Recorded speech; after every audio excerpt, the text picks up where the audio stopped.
as we get you all set for that Minnesota-Philadelphia tilt, an update on Greg Lewis, the wide receiver for the Eagles, has been diagnosed with a sprained left foot.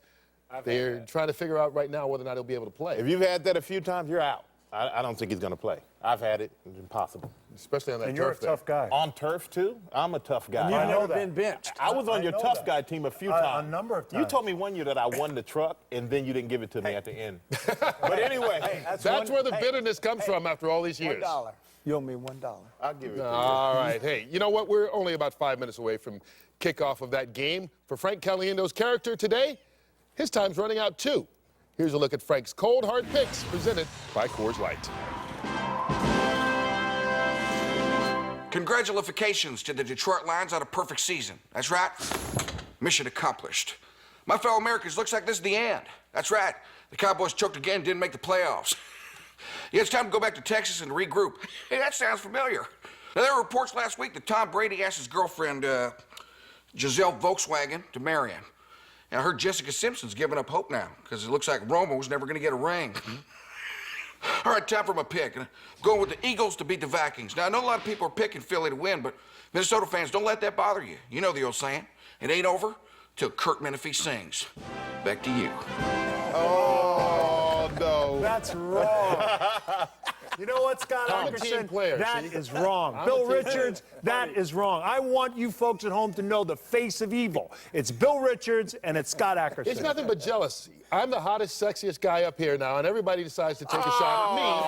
That's all it is. You look good. That's all it is. All right, hey, in case you missed it last week, Michael Strahan, hey, he actually lost 2 points in the pool for picking the Detroit Lions. Not sure what he was thinking there. I got cheated. Despite that huge blunder, Stray still leads the way with 57 points. Terry is second and has closed the gap with 48. Then it's Frank, Howie, and Jimmy. Now, since it's playoff time, boys, 3 points at stake today, and Frank likes the Eagles to make Tavares Jackson look like Michael Jackson. Not good. Can't separate me and Philadelphia. Philadelphia. You're the sixth best looking person up here behind the dog. I'm going with the Philadelphia Eagles. You know what, Kurt? I don't get it. I don't think it's You know, jealousy. I'm going with That's all Philly. it is. You know what? It makes me sad. It really does. No, it doesn't. He's writing notes over there, I see. Even with Edwards, the defensive left end for the Vikings, even though he's out, I'm the only one that's willing to go out on the limb again and pick the Vikings to win this game. You're going for the win. Yeah, for the big one, baby. All right, guys, 20 seconds here. What do you expect to happen in this game? I mean, just break it down. How is this? Was it going to be an easy game for Philadelphia or not? There are no easy games, but I do expect to see a lot of pressure on Tavares Jackson, expect some mistakes. Peterson got to show me over that fumbling problem. I expect the Eagles to capitalize on turnovers. Hard counts, quick counts, vary your counts. You're at home, take advantage of the crowd. All about the counts. Minnesota's the worst in the league handling the blitz. It'll be a tough day for them. And I ask easy game for Philly because you all took Philly. Kickoff coming up. Who did I take? All right, we already know the Cardinals, Chargers, and Ravens have moved on in this weekend's NFL playoffs. Now we'll see who moves on between the Eagles and Vikings. Joe Buck, Troy Aikman, Pam Oliver, and Chris Meyer are standing by to call today's game. Take it away, Joe. All right, Kurt, thank you very much, and welcome to the end of Wild Card Weekend around the NFL. And now welcome to the Metrodome here in Minneapolis, and this matchup between the Minnesota Vikings, who won the NFC North, and they've won 7 of their last 9 games, taking on the Philadelphia Eagles, who needed everything to break their way on that final Sunday of the regular season. It all broke their way, and then they took apart the Dallas Cowboys. And because of all that, it's kind of ironic that they come into this game as the favorite team on the road to win in the playoffs, and the big reason why, Troy, is the way that their defense has played. Yeah, their defense has played well really all season long, but exceptionally well here over the last month of the season, and that's going to be another key here today. Another key is going to be Andy Reid, and what kind of game is it that he's going to call? Is he going to maintain balance as he has while they've made this stretch run? They've done a good job of mixing in the run with the pass. If they're able to do that, I think they're going to have some success here today. Not easy to do, however, going against the league's #1 ranked run defense in the Minnesota Vikings. Yeah, one note about that, the Vikings are without Pat Williams, their best run stuffer, along their defensive line, 3rd game out in a row with that bad right shoulder. So now we talk about Tavares Jackson, the quarterback, the young quarterback for the Minnesota Vikings. He will see everything Jim Johnson can think of blitz-wise here today. Yeah, and how would you like to be making your first playoff start against a Jim Johnson-led defense? No question, he's going to get it all, and he knows that. But yet, the way he has played since he got back in the starting lineup, he's done a good job of protecting the football, and that's going to be a key again in this game. He says he wants to be very protective early and see how his emotions are in this ball game before he starts really turning it loose. Why do they always shoot those things off when we're on? I don't know. You flinched. We get ready for football here under the dome. Adrian Peterson leads his team. It's win or go home. This is what it's for. This day right now. Let's go out there, play 110%, leave it on the field. Start with us. Mindset, man. Play one. RBs on 3. 1, 2, 3. RB.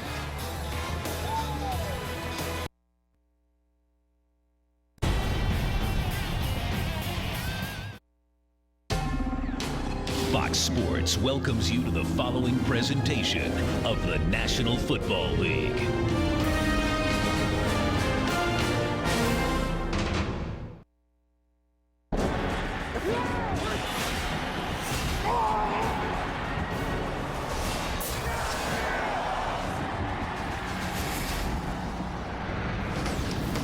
It is cold outside, 2 degrees, wind chill of 14 below, and the streets are empty. They're either under this dome or at home or someplace watching this game. It's the Eagles and the Vikings, and as always here in the postseason, we are thrilled to have not 1 but 2 sideline reporters, not just Chris Myers, but our own Pam Oliver. Pam. Well, Joe, coming back from the dead has given the Eagles new life. So says Brian Westbrook, who told me that Philly will try to challenge the Vikings in a number of different ways. Look for Westbrook to line up outside at wide receiver at times.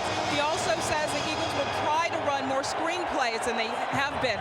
Also, he says the main thing, though, is we have got to run the ball and challenge that defense. One other note, Greg Lewis injured in pregame warm-ups. Well, I saw him jogging out onto the field. Now for more on the Vikings, let's go over to Chris Myers. Having pregame warm-ups, Tavares Jackson ran over to personally thank Donovan McNabb for a text message. McNabb sent Jackson when he was benched back in week 2. Tavares said it helped him become a better leader. It encouraged him, and he was told when that big chance comes, be ready. He's ready for that chance now and said he wasn't nervous, not yet. Adrian Peterson, more annoyed that people are talking about his fumbles than his leading the league in rushing, held the ball tightly in practice all week and closer to his body. In fact, he carried the ball to and from meetings and to and from the building to get a better grip. Always with a good grip, Troy Aikman and Joe Buck. All right, Chris, thank you very much. And the Vikings won the toss. They deferred. The Eagles will start this game with the football. And it will be an early look at Donovan McNabb. The run game of the Eagles against this outstanding run defense of the Vikings. Glad you're with us. Here we go.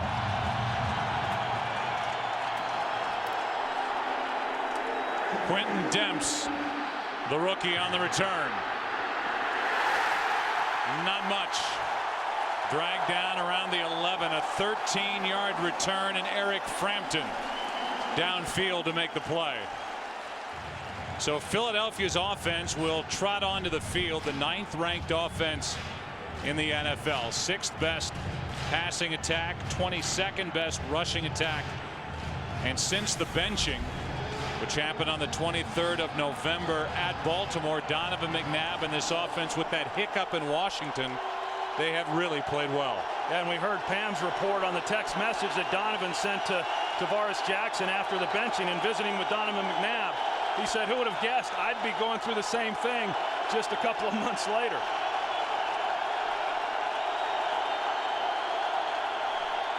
Starting in the shotgun, and the pass is out of the reach of Deshaun Jackson.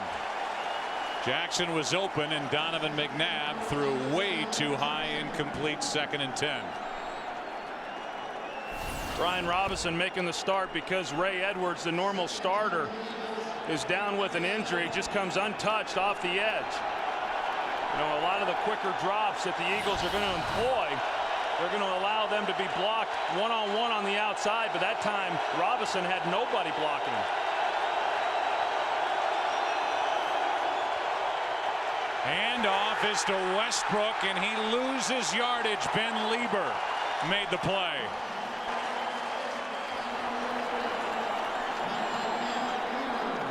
We look at this defense, and up front, no Pat Williams, no Ray Edwards, as Troy mentioned. The linebackers, and one of the better young linebackers in the game, Chad Greenway.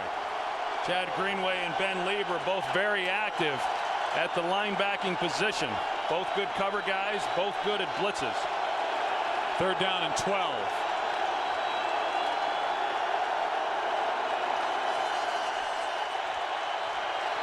McNabb with time, with the completion to Kevin Curtis. And Curtis makes moves, takes it out to the 24-yard line, a 15-yard catch and then brief run on 3rd down and 12. Really good job by Kevin Curtis finding the hole in the zone. You're going to see he just releases vertical. It's a curl, but then he keeps moving to get into the window. He's able to get around Chad Greenway, who was in coverage in that zone area, and Donovan McNabb, with time to throw the football, is able to find him.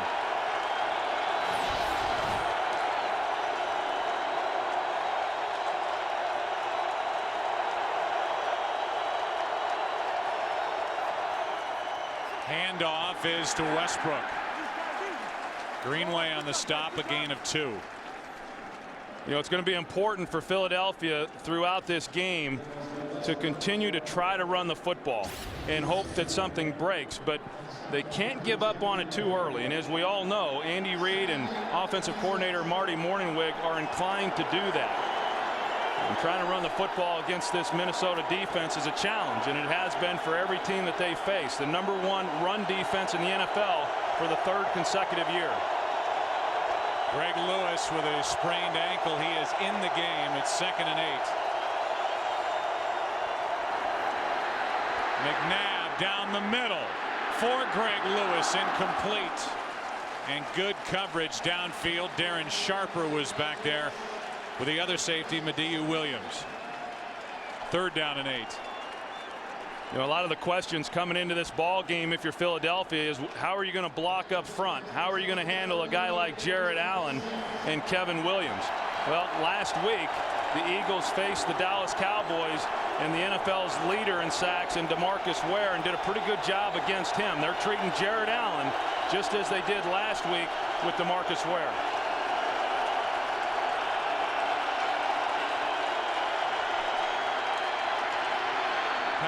Is to the sideline and caught by Brent Selleck. Depends on the spot. Selleck making another start in place of the injured L.J. Smith, out with a bad shoulder. And we'll see where they place the football and if it's enough for a 1st down. Yeah, that's going to be close. It looked like where they were spotting it, it might be a little bit short, and then you wonder, well, Brent Selleck's got to know how far he's got to get in order to pick up the 1st down. If he pushes that another step, another yard, then it's an easy 1st down.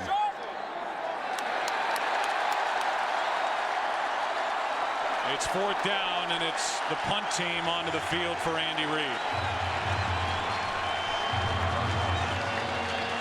When you think back to the success that Philadelphia has had in the 4 wins that they've had of the last 5 games, it's been because they've done a great job converting on 3rd down. Sav Rocca will punt it. Bernard Berrien, the high-priced receiver returner who was brought here from the Bears during this past offseason, is waiting deep.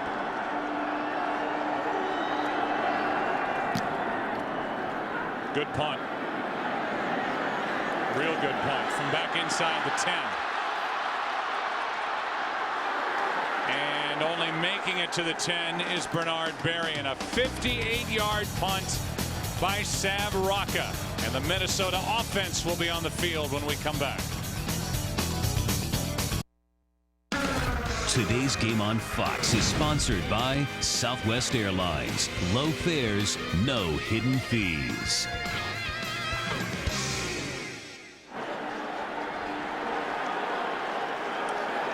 The Minnesota Vikings with their first possession of the day. And Tavares Jackson at quarterback, benched after the first 2 games. And just got it away. This one is incomplete.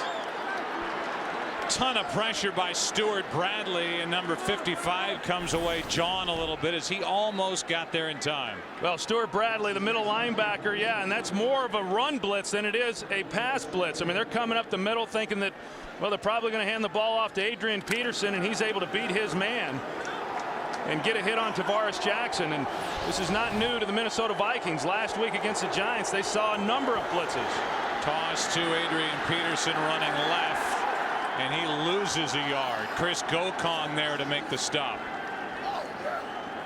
When you look at this offense, you've got this big offensive line anchored by Matt Burke in the middle. You've got Tavares Jackson at quarterback, who took over for the injured Gus Frerotte, who was 8-3 as a starter. And the big key to the success for Minnesota is the league's top rusher, Adrian Peterson, who led the NFL with 1,760 rushing yards. 3rd down and 11. Delayed handoff to Chester Taylor. And it depends on the spot.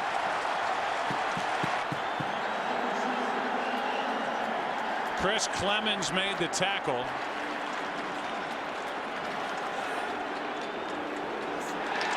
And it's a 1st down for Minnesota. Let's take a look at this defense. They have a lot of rotation with their defensive line, fresh bodies all the time. And there was a big change at linebacker when Omar Gaither was sent to the bench and Akeem Jordan took over at weak side linebacker. Yeah, and then that defensive front, which you look at them, you say, wow, this is really an undersized group, but yet they've done a great job stopping the run all season long. Handoff is to Peterson, and Peterson was met by Trent Cole. But Trent Cole wasn't alone. You know, we talk so much about Jim Johnson. We talked about him all last week in that game against Dallas when Jim Johnson's defense just overwhelmed the Dallas offense. And then a lot's been made of Jim Johnson's quote that he has never felt better about his defense going into a postseason game and the way he feels about this group right now. And how would you feel good about that if you were Tavares Jackson or this offense when you hear Jim Johnson make that statement? 2nd and 11 out of the backfield. It's Chester Taylor. And Taylor is brought down by Jordan after a gain of 8. I thought it was a good job there on that first 3rd down for Minnesota. And Darrell Bevell, the offensive coordinator, not wanting to force anything. 3rd and long. Why put Tavares Jackson in a compromising position? Instead, they played conservative, really just trying to pick up some extra yardage for the punt team, and they end up getting the 1st down with Peterson. 3rd down and 3. Darrell Bevell, who played quarterback for Brad Childress collegiately.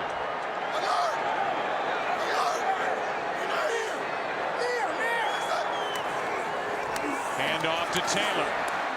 Chester Taylor makes it to the 30, and again it depends on the spot. Stewart Bradley and Trent Cole in there on the stop, and it looks like they've marked Chester Taylor short of the 30-yard line, and the punt team will come on for the Vikings.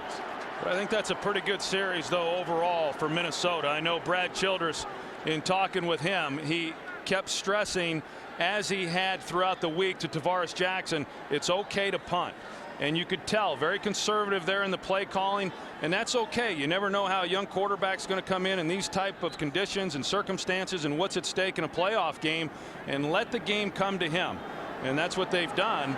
But they were able to move the football at least a little bit, so they're able to regain field position after this punt. However, covering punts has been a problem for Brad Childress's team. They've allowed 4 punt return touchdowns this season, which is tied for the most all time. 59 Giants and the 92 Falcons. Kluwe punts it. Deshaun Jackson is waiting for it. Booming kick from just outside the 10. Jackson has room to run. The punter, Kluwe, is in his way. Jackson gets around Kluwe and is down inside the 30 as the punt coverage team struggles yet again. 62-yard return by Deshaun Jackson, just 6 yards shy of his season high. And the rookie puts the ball inside the Minnesota 30. Yeah, and so much for field position. You see, I mean, it looked like Minnesota had a chance there to make a play on him and bottle him up, but they just weren't able to do it. He's able to bounce back out to his right, and because of his speed, I mean, Deshaun Jackson is one of these guys with tremendous athletic ability. He's got tremendous speed, and he's able to outrun everybody up the right sideline. Both Buckhalter and Westbrook in the backfield with McNabb. And the handoff is to Westbrook, who pushes the pile to the 25, picked up 2. You know, so many times you get into a game like this, and you know, when you start really analyzing exactly what's going to happen or what's not going to happen, you focus on the offensive side of the ball or you focus on the defense. And a lot of times in these tight games, playoff type games, then the special teams ultimately is what kind of tilts the balance in one favor or the other. We saw that definitely on display last night with Cyphers of the San Diego Chargers and what he did against Indianapolis. 2nd and 8. Play action from McNabb. Allen doesn't get to him until now, and McNabb gets back to the line of scrimmage. Jared Allen, who was the big acquisition, the trade in April, was given a huge deal then after being traded here, and he rewarded the Vikings with 14.5 sacks. And he's just not able to quite get there, but he does put the pressure on McNabb, and then there's some help from others along the way. And you know, Jared Allen has brought some real toughness. Clearly he's brought a ton of emotion to this defense. What a pickup he was. McNabb lost half a yard on that scramble in the end, so it's a sack for Allen, and it's 3rd down and 9. A blitz, McNabb's in trouble. Penalty flag is down, and the pass is dropped by Avant. It's a hold against Philadelphia.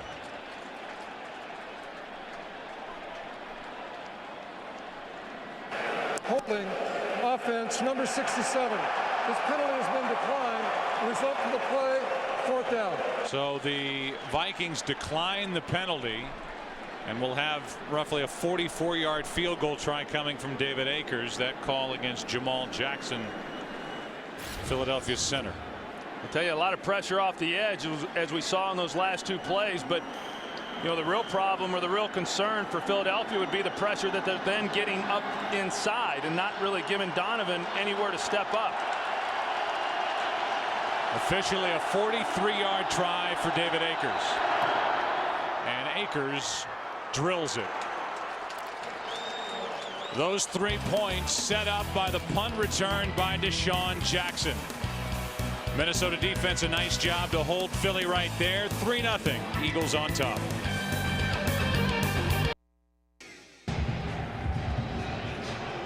I'm sure there are a lot of Vikings fans wondering, Brad Childress maybe should have accepted that holding penalty on 3rd down and pushed the Eagles to the outer edge of field goal range and taken another shot at it on 3rd down. As it was, he declined it.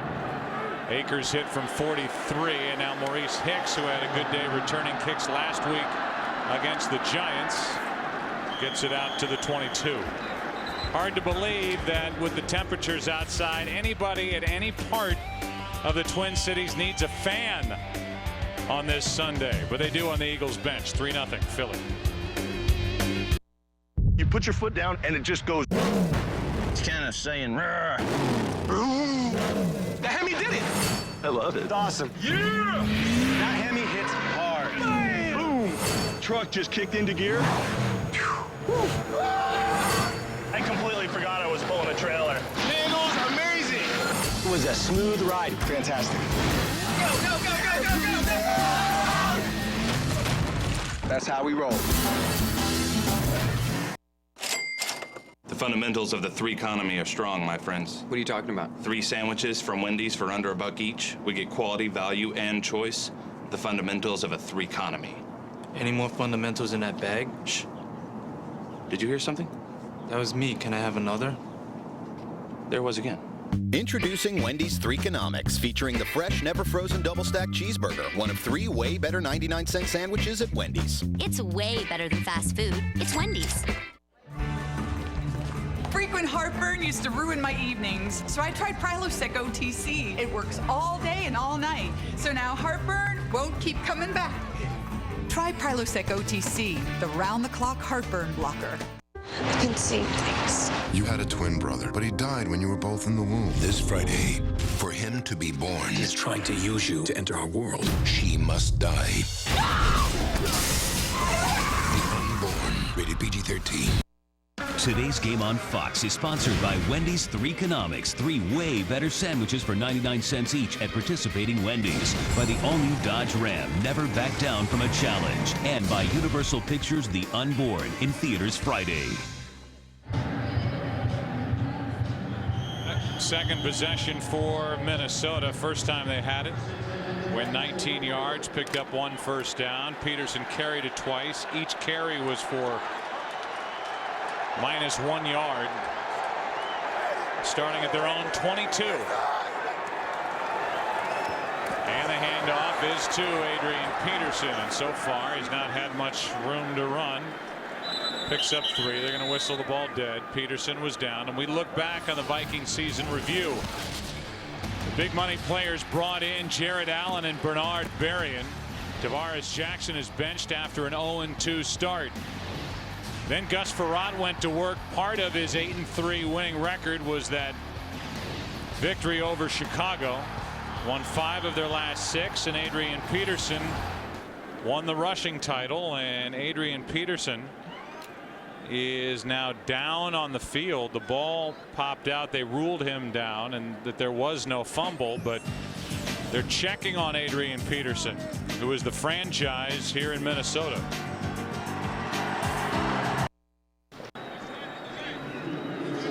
Checking the head and neck of Adrian Peterson on the bench are the Vikings. Got that hit up high from Brian Dawkins. Almost fumbled. Looked like his knee was down right when the ball popped out. And so it's 2nd down and 8. And the handoff is to Chester Taylor. Nice move, and Taylor is out to the 29-yard line. Picked up 5, and we go back to that hit on Adrian Peterson by Brian Dawkins, who almost forced another fumble. He forced 2 last week in the Dallas game that went for touchdowns, and Brad Childress wants to make sure that Adrian Peterson is okay. Made him go sit down and have the doctor check on him. It's 3rd and 3.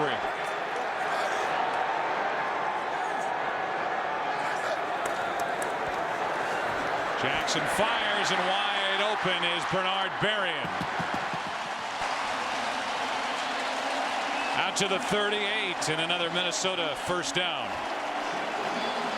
Well, this offensive line for Minnesota does a good job of picking up the linebacker blitzes, and you know, if Tavares Jackson is just able to drop back and complete some of these shorter throws, you know, that's going to help him start to build some confidence and some trust in what it is that he's seeing. You know, they'd like to stay out of the 3rd and longs, and so that Jim Johnson can't give the exotic looks that he's so known for. Another throw from Jackson, who wings it, and it's nearly picked off by Quentin Michael, who stepped in front of Asante Shenko. Quentin Michael, who's really had an excellent season, and he's just sitting on this route. You can see the drive that he gets right there. He's reading Tavares Jackson. He's also reading Asante Shenko and how he's releasing up the field. I tell you, whenever you're playing in a game like this, particularly early, and you see a defensive back who's jumping routes, you want to come back to that guy as soon as possible and see if you can't put a double move on him. Handoff is to Chester Taylor, who gets walloped. Brian Dawkins laid another good hit. Bradley in on the stop, and a gain of 7. Brian Dawkins coming off a great game last week in that win against the Dallas Cowboys. We saw him knock out Adrian Peterson, and when he comes in, I mean, he delivers a blow. Not an overly big guy, but someone who definitely does not shy away from contact. It's 3rd down and 3.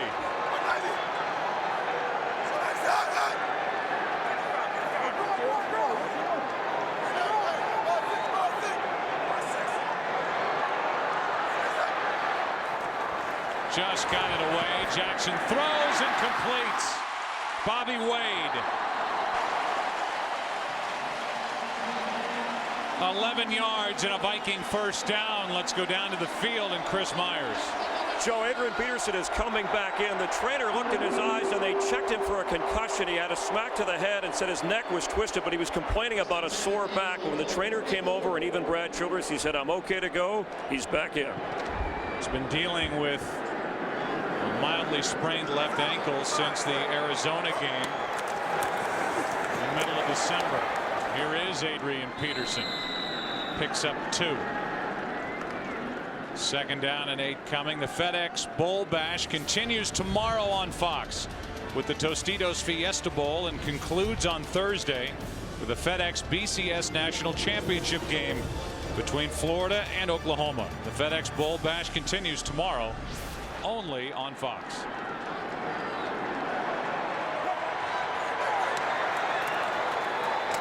Jackson setting up a screen, and he overthrows Peterson. Go back to when we were showing the year in review here for the Minnesota Vikings and the benching of Tavares Jackson after the 2nd game. And you know, in talking with him just the other day, he acknowledged that he just put a lot of pressure on himself coming into this season. And you know, all of the people that talked about what kind of year the Minnesota Vikings were going to have coming in, they said, well, this is a team that's capable of making it all the way to the Super Bowl, and it's all dependent on how well Tavares Jackson plays. And knowing that that was being said, he said he added a lot of pressure on himself, and that led to some of the struggles that he had during those first 2 weeks. Play clock is down to 1. Jackson throws out of the reach of Sidney Rice. And now it's 4th down, and the punt team will come on for the Vikings. I tell you, I saw him before the game, though, Joe, and he was about as loose as you can imagine. You know, a quarterback who's making his first playoff start, and you always wonder, I think, as a coach, as to how a guy like him in only his 2nd season is going to react. But I tell you, he was out there moving around and seemed to be about as calm as you could be for a big ball game.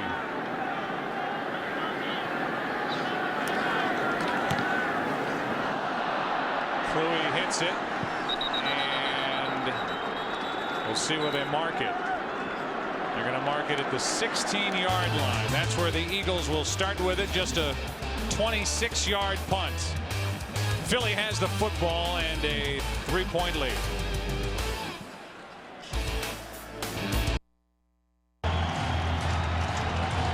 During the break, the officials got together. Tony Correnti, he's the referee. They mark it now at the 25-yard line. That was just a net of 17 yards on the punt. A 9-yard change. And so Philadelphia starts at their own 25. McNabb throws to Baskett. And Baskett is good for 7 yards. Here's the Philadelphia season review. Deshaun Jackson with 203 all-purpose yardage in his debut against St. Louis. Has had a great year. McNabb benched at the half, week 12 against Baltimore, and then resurrected. McNabb, a 4-1 finish for the Eagles. And it ended with that mauling of the Dallas Cowboys to secure a playoff berth and stamp their ticket for Minneapolis. Pretty remarkable that they've been able to put themselves in the position they're in here playing in the wild card game today. Handoff is to Buckhalter. Nice move. And Correll Buckhalter, who had a big game against the Cowboys, is forced out by Lieber after a 26-yard run. Tell you, Correll Buckhalter is, you know, really one of the unsung guys on this team. He's been extremely productive when he's been given his opportunities. He hasn't had a lot of them, but as you said, played great last week in that win over Dallas. Does a nice job of setting up Kevin Curtis on the block. Starts to the inside, and as soon as he jumps to the inside, then Buckhalter's able to bounce it back to the outside.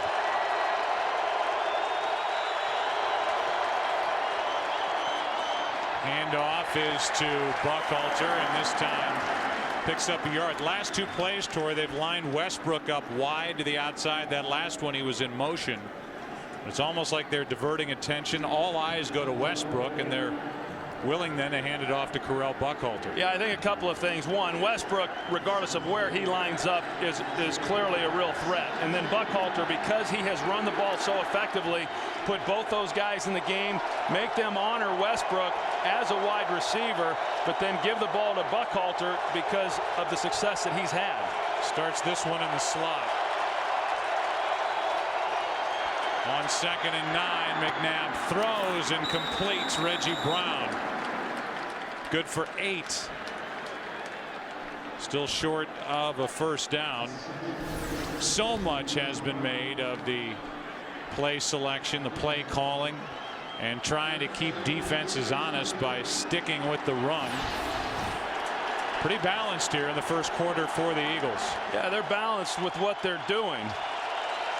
You know, as far as whether or not they're going to be able to have much success running the football, in all likelihood at the end of the day they won't, but I think that they've got to continue to try to run the football, and that takes a lot of the pressure then off Donovan McNabb. On 3rd down and 1, timeout is called by the Vikings with 6 seconds left in the opening quarter here at the Metrodome.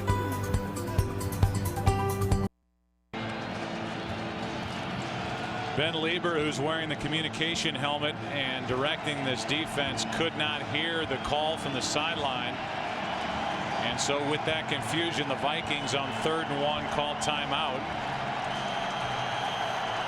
And Lieber was not getting the call from Leslie Frazier, who is on the list for a couple of different teams, it would seem, to interview for a head coaching position here in the next couple of weeks. 3rd and 1.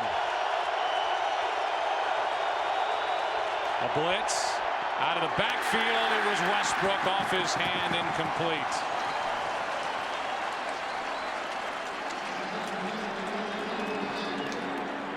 And now the field goal team will come on for the Eagles. This will be a 50-51 yard try by David Akers, who hit from 43 his first time. Well, that's got to be disappointing there for Philadelphia to get into a 3rd and short and then not be able to convert. You know, pretty good indication there as to, you know, how confident, or the lack thereof, of being able to pick that up with their running game and trying to swing one out to Westbrook. 51 yard try. Good snap, good hold, and the kick by Akers. Perfect. David Akers 2 for 2 in this game. Good from 43, good from 51. 2 field goals for the Eagles. 6-0 Philadelphia after 1.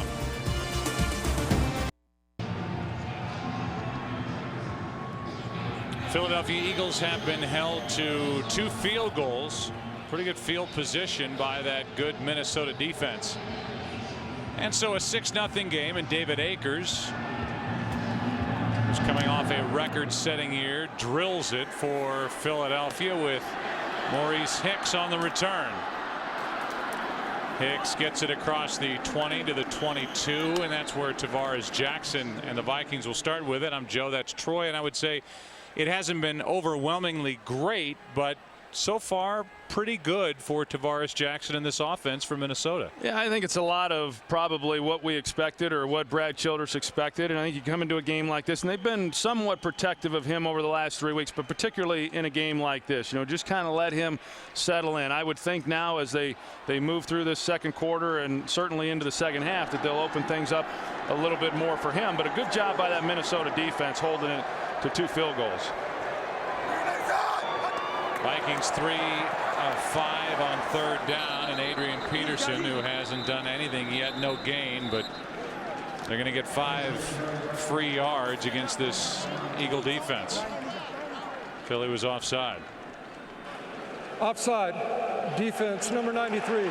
5-yard penalty remains, first down. That's the rookie 2nd-round pick out of Notre Dame, Trevor Laws. Yeah, it's a real key for Tavares Jackson, knowing that You know, you come in and we talk about what Jim Johnson likes to do and the pressures and the run blitzes, and we try to time up the snap count. And to be able to get in there and then mix it up, that's something that you can do playing at home.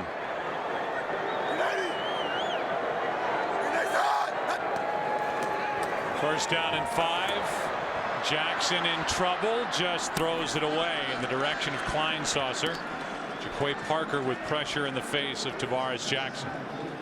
You know, getting ready for this ball game, Joe, and looking back at what the Giants did, it was really pretty amazing how many blitzes they ran. In fact, Brad Childress talked about it, you know, right from the first snap, and there is some carryover in knowing Steve Spagnuolo, the defensive coordinator there for the New York Giants, and having worked under Jim Johnson. But Jim Johnson is really, really good at always having one or two new wrinkles that this team hasn't seen before on film. Here is Chester Taylor, and he loses 1.5 yards. Quentin Michael, the outstanding young safety, is taken over as the starter, and he's had a Pro Bowl type year. He was the one to get in there and make that play. Yeah, in fact, Quentin Michael, he's the guy who really sets the table for everybody back there in the defensive secondary and makes all the calls. And Jim Johnson said that, you know, he's been a great leader for this defense, and it's allowed Brian Dawkins really to do what he does best, and that's just fly around, go after the ball, and make plays. It was 1st and 5. Now it's 3rd down and 6.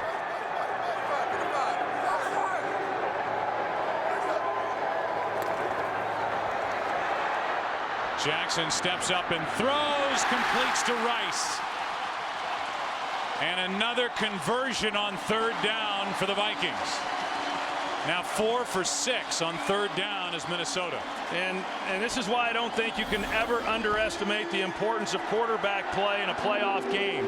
He's got Chris Clemens coming off the edge, and Tavares Jackson's able to step up inside of that rush and deliver a perfect throw. You see how he lays it over the hand there of Sheldon Brown. Nice job. There's Chris Clemens, and there's the pocket awareness of Tavares Jackson.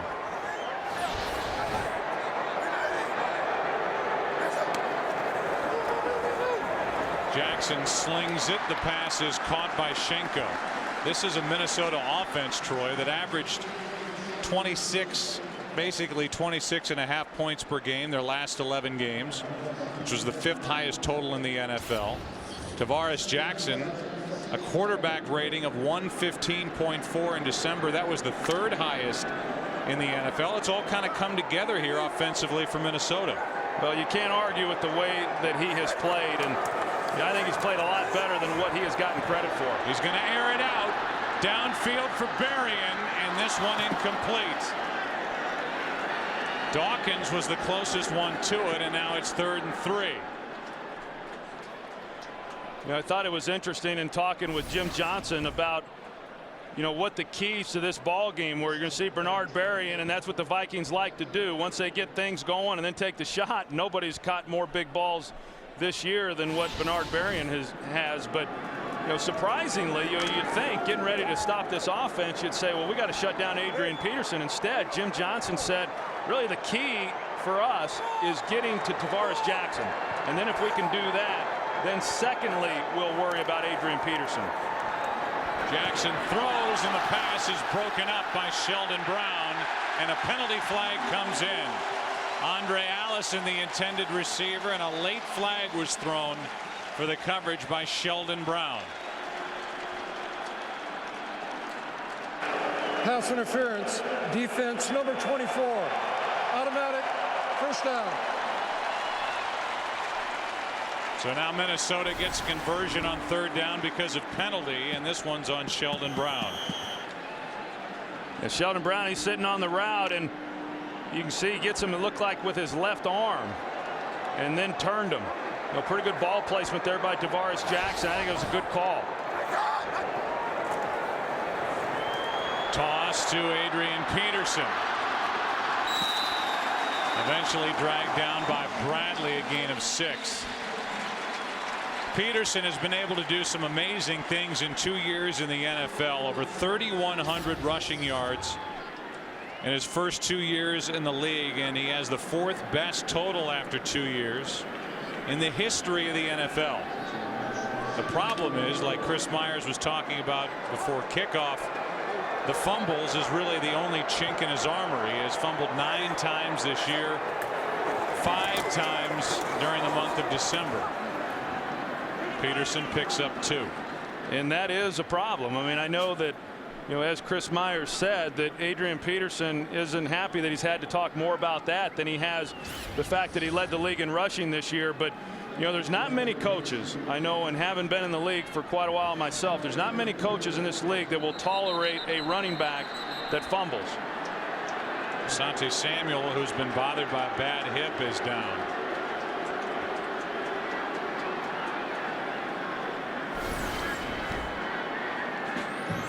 And that doesn't look good at all. So they'll check on Samuel, and we'll take a break. Today's game on Fox is sponsored by Hyundai Assurance. We're all in this together, and we'll get through it together. By State Farm, proud sponsor of the NFL and the best day of the week. And by FedEx, your ultimate NFL air and ground player.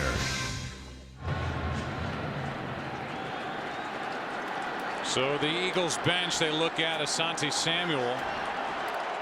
And it's 3rd down and a long 2 for the Vikings. Peterson. Only Demps to beat. Touchdown.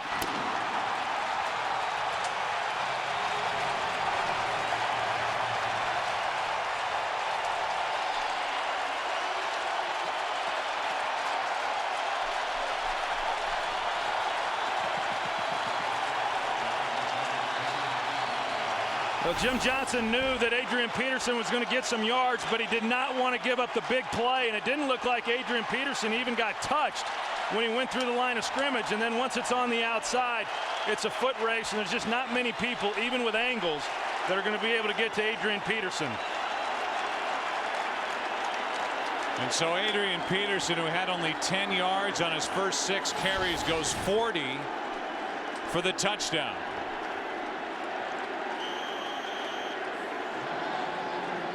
And with Longwell about to tack on the extra point, the Vikings have their first lead of the day. The home run hitter for the Minnesota Vikings, Adrian Peterson, just went deep. Touchdown Vikings, up by 1.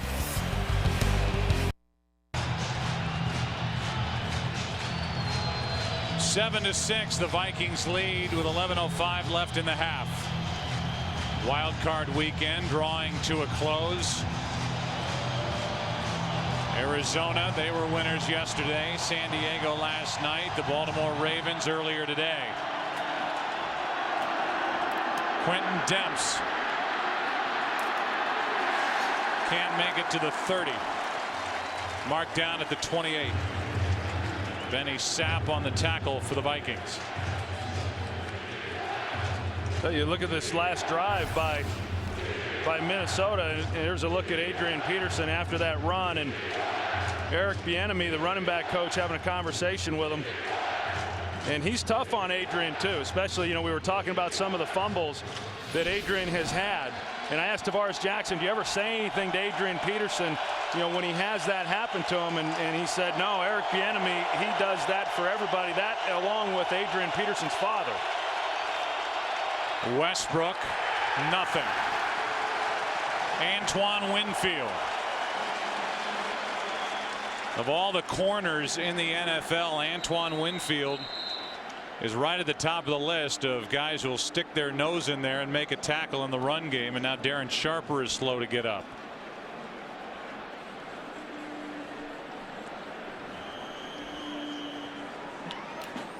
The veteran strong safety cannot get to his feet. We'll take a break with 10:44 left in the half. Today's game on Fox is sponsored by Burger King. Have it your way.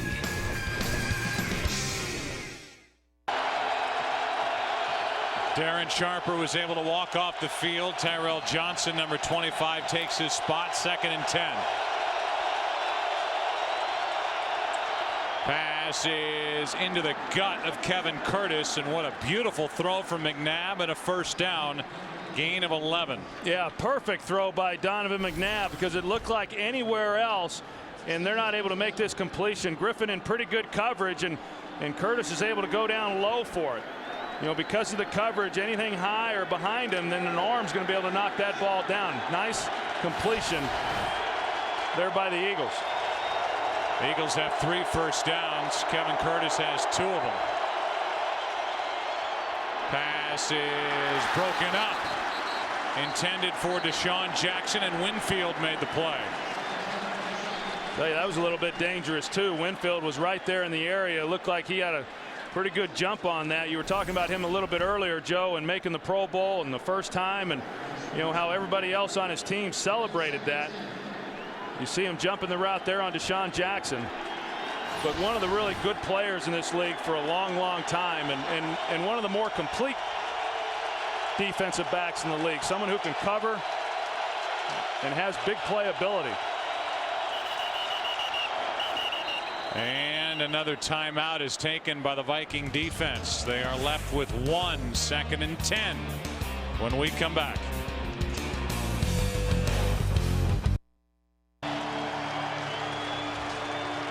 Some confusion at the linebacker level prior to that last play. Lieber and Greenway. And it was Ben Lieber who took the timeout. So 2nd and 10. Vikings have 1 timeout left in the half. Minnesota up by 1.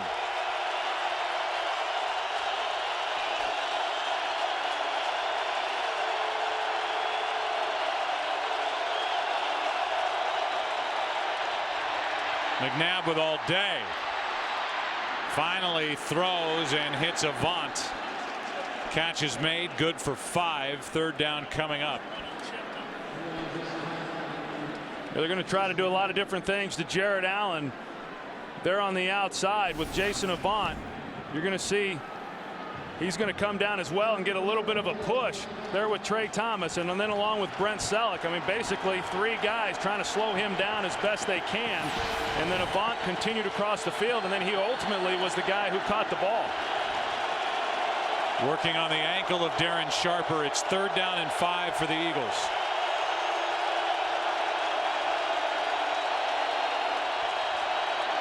McNabb throws sideline. Deshaun Jackson, the rookie, with a catch.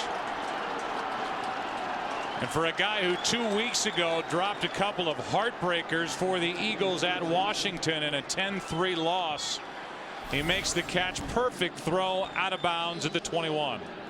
Yeah, you see Deshaun Jackson, he's able to get past McCauley. It looked like McCauley was expecting a little help there from the safety, and he doesn't get it. That's why he was in a trail position. The safety is supposed to be over the top, and that should never have been a throw that Donovan McNabb could fit in there. He did. Good for 34 yards. 1st down at the Minnesota 21. Back to the run game, and it's Westbrook, who to this point has not been much of a factor. That was good for 3 yards. This for Donovan McNabb is his first postseason game since Super Bowl 39 at Jacksonville. Threw 3 interceptions that day. Eagles did not make the playoffs in 05. Torn ACL kept him out of the playoffs in 06. Jeff Garcia was the quarterback of the Eagles then. Last year, Philadelphia did not make the postseason. So here he is, guiding the Eagles into the red zone for the first time today. 2nd and 7. Handoff to Westbrook. One of his better runs, 2 yards shy of a 1st down. Ben Lieber on the tackle for the Vikings. You know, I know Minnesota was disappointed that they weren't going to have Pat Williams.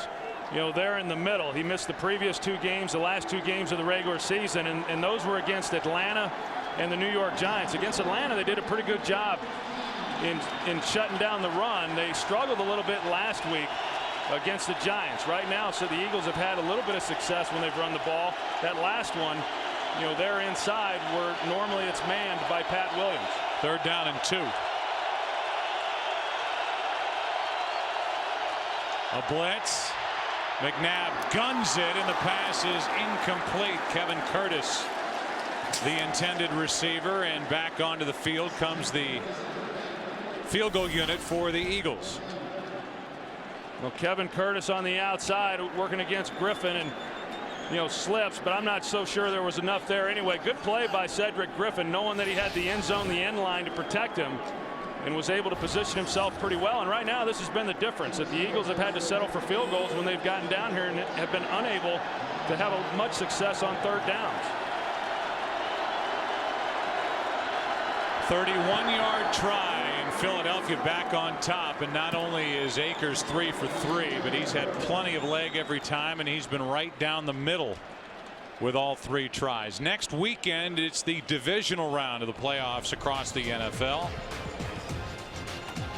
Carolina Panthers will be involved. The New York Giants, the #1 seed, and we'll be on the air at Fox Saturday night and early on Sunday.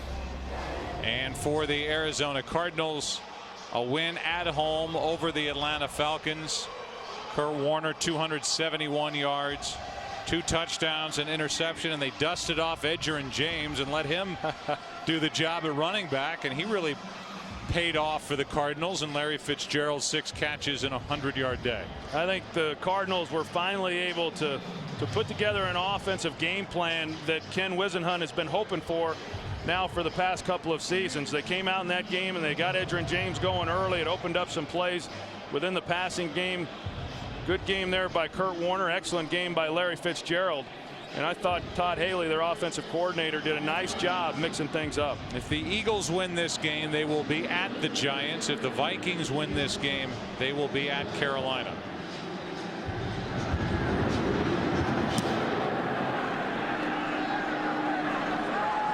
Maurice Hicks from inside the 5. Wow, what a hit by Omar Gaither. And a 25-yard return by Maurice Hicks. Under 7.5 to play in this first half, and we go back to that hit. It was delivered by Brian Dawkins on Adrian Peterson. Went to the sideline for a few plays. Really hadn't done anything, and that's typical of Adrian Peterson. Chip away, he'll lose a couple yards on a carry here, lose a couple there, and then all of a sudden, bang, he drills you for a 40-yard touchdown run. Yeah, and it's the bang that Jim Johnson doesn't want to see any more of. There's already been one. He says, hey, we're okay with the 3-yard runs, the 4, occasional 5, but we cannot give up the big run. So Asante Samuel back in there for Philadelphia as Adrian Peterson carries it for 6. Akeem Jordan on the tackle for the Eagles. I think that's the uniqueness of Adrian Peterson, though, Joe, is that he is that guy who it seems that every week there's a run like what we just saw, to where he'll get out in the open and he'll have a big play and a big run, and when you have a guy like that, then you're able to get points off of your running game. Generally, teams that run the ball as much as Minnesota does has a hard time scoring a lot of points. Over the middle, pass incomplete for Kleinsasser. With Bradley on his back. 3rd down coming up. As it was, Peterson had the bang with a 40-yard touchdown run. His 8th career touchdown carry of 40 or more yards. And after showing the ball to Quentin Demps, he almost didn't get into the end zone, but got in and gave the Vikings their longest touchdown run in Minnesota playoff history. But it's 9-7 Eagles, 3rd down and 4 for the Vikes. Jackson hit as he let it go, and it's intercepted by Asante Samuel. Samuel gets a block and gets the touchdown.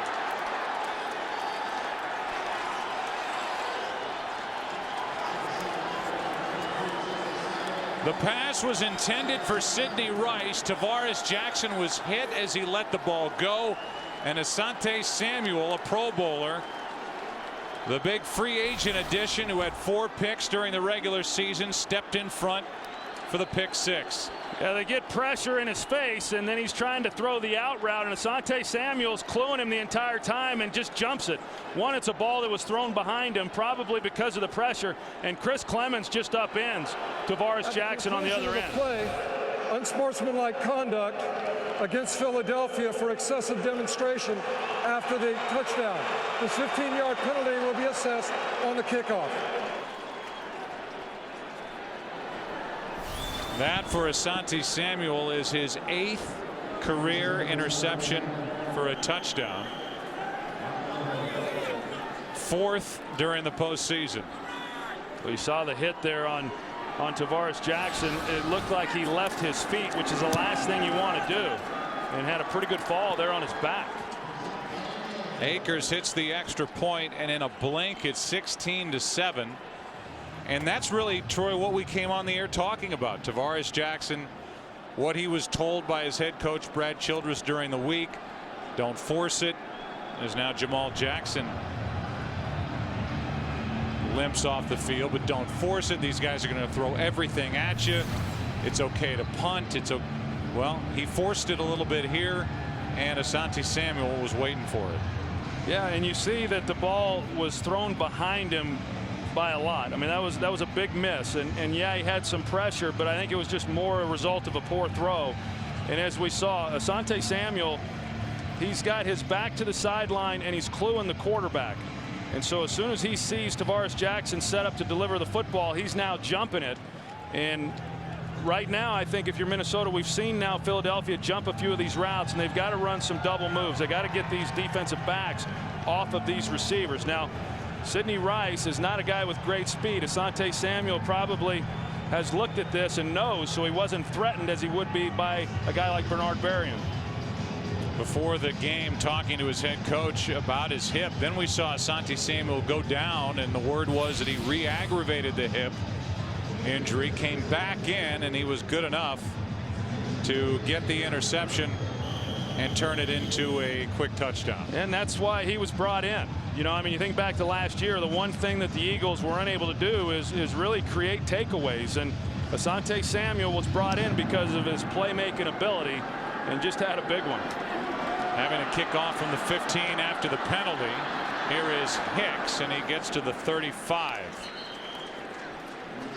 We would like to send our greetings out there to those who are watching this game overseas on the American Forces Network. We certainly appreciate all the sacrifices that all of you make for our country day after day. And Asante Samuel is back into the huddle, and the Philadelphia defense is back onto the field, and now Samuel heads out. When they take Samuel out, the Eagles have been going to 3 safeties, where they have Quentin Demps come in to join Quentin Michael and Brian Dawkins. On first down, the handoff is to Peterson, and Peterson is swallowed up, loses a yard.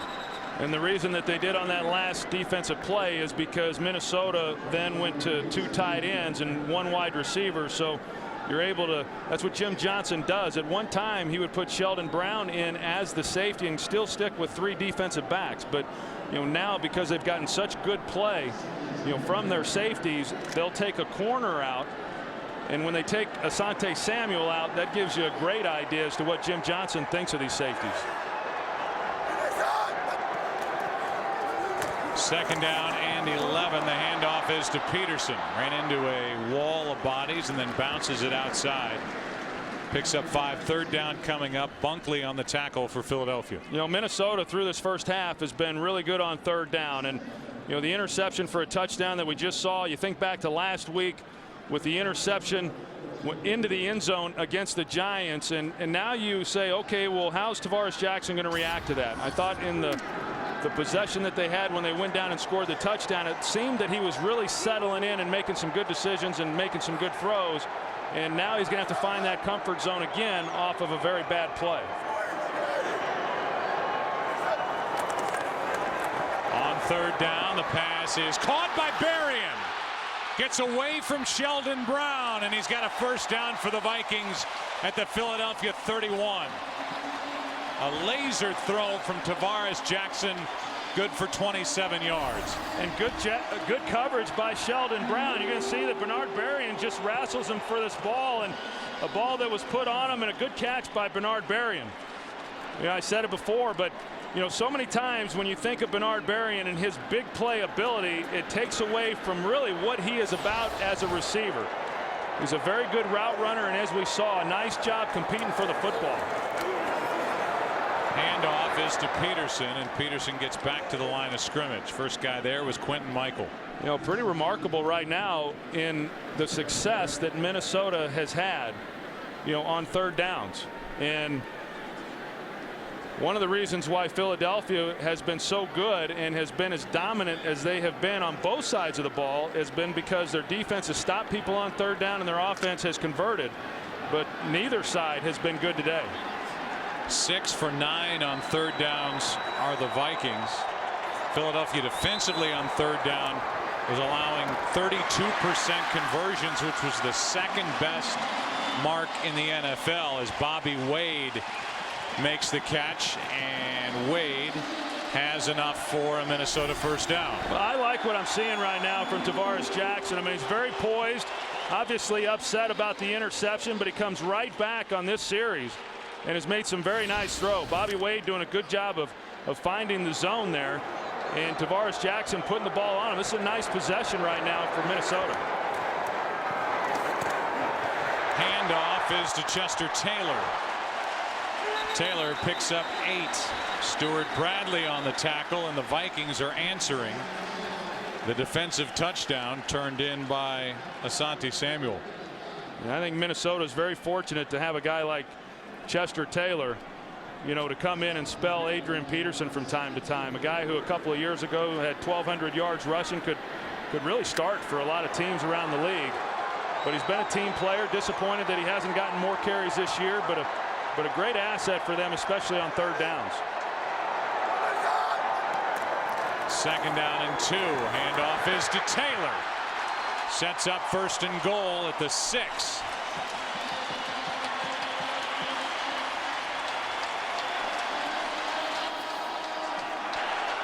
You know, Anthony Herrera and this offensive line is getting pretty excited about running the football. And you know, they say Herrera is the most emotional guy along that offensive line. In fact, Brad Childress says we have to remind him that he needs to keep it in check. You know, just a moment ago after that run, he was high-fiving and getting pretty excited. We are at the 2-minute warning. Vikings on the move, down by 9. Today's game on Fox is sponsored by the new AT&T. Your world delivered. This telecast is copyrighted by the NFL for the private use of our audience. Any other use of this telecast or of any pictures, descriptions, or accounts of the game without the NFL's consent is prohibited. Couple things have happened for the Vikings in this first half. Leslie Frazier defensively has called a very good game. Ryan Westbrook with only 6 touches, all of them on the ground, and offensively 2 big plays by 2 big play guys. Berrien helped to set up this chance, and Adrian Peterson with a 40-yard touchdown run. Here's Taylor. Taylor is to the 3. And a timeout is taken by Philadelphia. They want to get a stop, or at the very least leave some time on the clock to get something done before the end of the half. How about last night and what's happened with the San Diego Chargers? They were dead in the water 5 weeks ago. They've gone on this tear. Norv Turner is head coach with San Diego, 12-1 between December and January. Darren Sproles had an incredible game, and Mike Cyphers, the punter, 6 punts inside the 20-yard line. And Phillip Rivers, you just watch him and you can see he's a leader, he's tough, and he does what has to be done to get that team into the end zone when need be, into field goal range when need be, and they get to move on now. Yeah, congratulations to the Chargers, and they've been in playoff mode now for several weeks, and I agree with you on Phillip Rivers. How he didn't make it into the Pro Bowl is really beyond me, but he was sure spectacular last night, as was Darren Sproles. 2nd down and goal. Here's Peterson, 2nd of the day.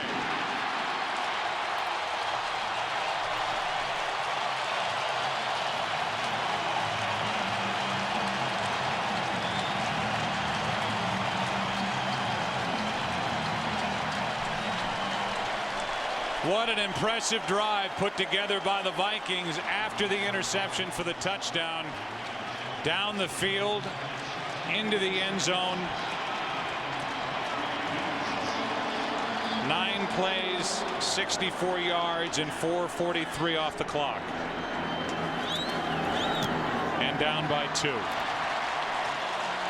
Well, it's off tackle to the left side. That's the strength of this offensive line behind Steve Hutchinson, Bryant McKinney, and then you add to that Jim Kleinsasser there at the tight end position, and you see he's able to push his guy out and create a pretty good lane there for Adrian Peterson. This offensive line doing a good job here in this first half, running the football against a defensive unit that's been pretty stingy all season long. Adrian Peterson, 12 carries, 66 yards, 2 touchdowns, averaging 5.5 yards per carry. First Viking to win the NFL rushing title.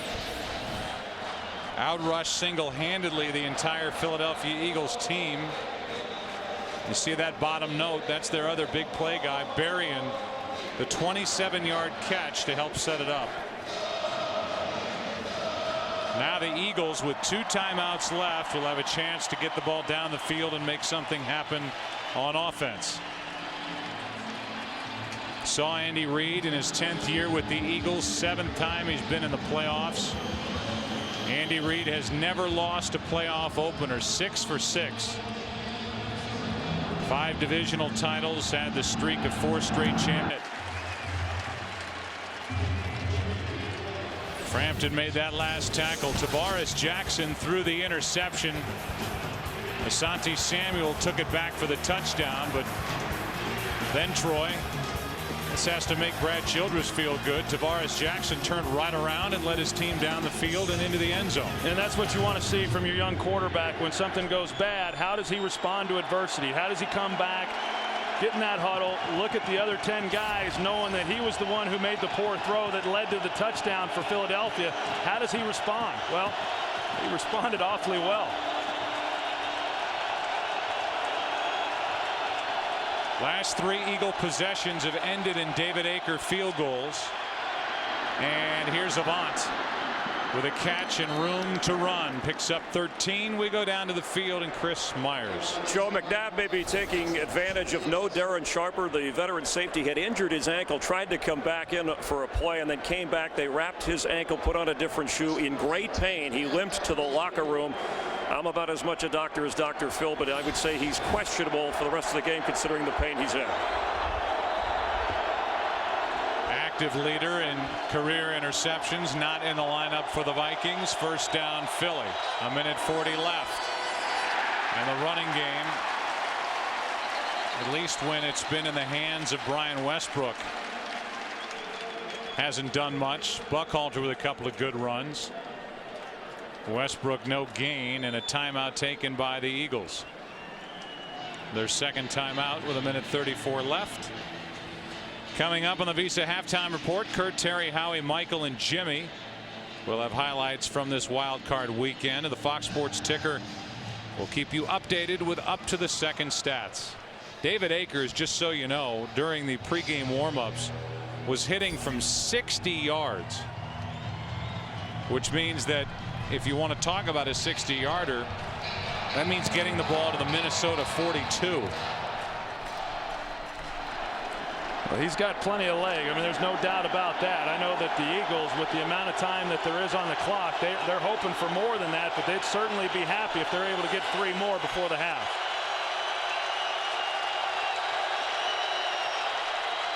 A blitz over the middle. Selleck, the tight end. And Selleck is a yard short of a first down. You got Benny Sapp a little slow getting back to the defensive side of the ball. The Vikings brought blitz. McNabb sees it and is able to get the hole in the defense. The Vikings were not set defensively. Here is a pass intercepted by Griffin. I don't understand that play call. 3rd down and 1. The defense was really not set for the Vikings, and the Eagles air it out for Kevin Curtis, and Cedric Griffin comes down with the interception. Yeah, Cedric Griffin, he was playing wide receiver on that. You see that he was in perfect position to make the play. Kevin Curtis was in the trail position and just never could get up on top. You know, I agree. I mean, they were a little confused defensively with Sapp being injured and then trying to get back to his side of the ball, and it looked like they could have handed it off, or McNabb might have been able to even sneak it for a first down. It was 3rd and short, Instead, he tries to take one down the field, and Cedric Griffin there to make a play. So now the Vikings get it with 1:10 remaining. 1 timeout left, and they will start their own 13. Handoff is to Chester Taylor. And Taylor, no gain. Chris Gokong on the stop, and the crowd a little restless with that play call. Yeah, yeah, well, you know, that's easy for the fans to get upset, but I think right now with where the Vikings are, you know, inside the 20-yard line, and with just 1 timeout and 45 seconds and counting down, I think that Brad Childress is smart. Now, they may try a screen or something here to see if maybe they can get one big play to put him in position. Quick setup and throw, and the pass is behind Bobby Wade. Well, now it's 3rd down and 10, and if the Eagles can get a stop here, if it's an incomplete pass or if they have to burn a timeout, they may have a chance to get something done again here before the half. Yeah, and I would be shocked if Brad Childress doesn't run the ball here. And if they weren't going to really try to go for it, they should have run the play each down, and they would have exhausted Philadelphia's timeouts, and they would have been able to run out the clock. So now they do run it. It's Chester Taylor, and timeout taken by Philadelphia. The crowd here is booing. And you're right. I mean, the 2nd down play doesn't make any sense. If you're willing to just sit on it, be down by 2 at the half, why did they throw the ball on 2nd down? Now, by leaving a timeout, Philadelphia will at least get a chance to do something before the end of the half. Yeah, and you can see by the discussion there that Brad Childress is having that, you know, I think he acknowledges that that was a mistake. If you run it there on 1st down and you don't get anything out of it, then you better run it on 2nd down and 3rd down, considering Philadelphia, you know, could run out of timeouts and then you could run out the clock. Instead, Philadelphia is going to get the ball and still have some time. And add to that, this is a Vikings team that we've already talked about is the worst punt cover team in the NFL. Deshaun Jackson has a 62-yard punt return in this game, so they'll be tested here. Kluwe hits it. Jackson on the return. And he is brought down by Greenway. A 13-yard return, 18 seconds left.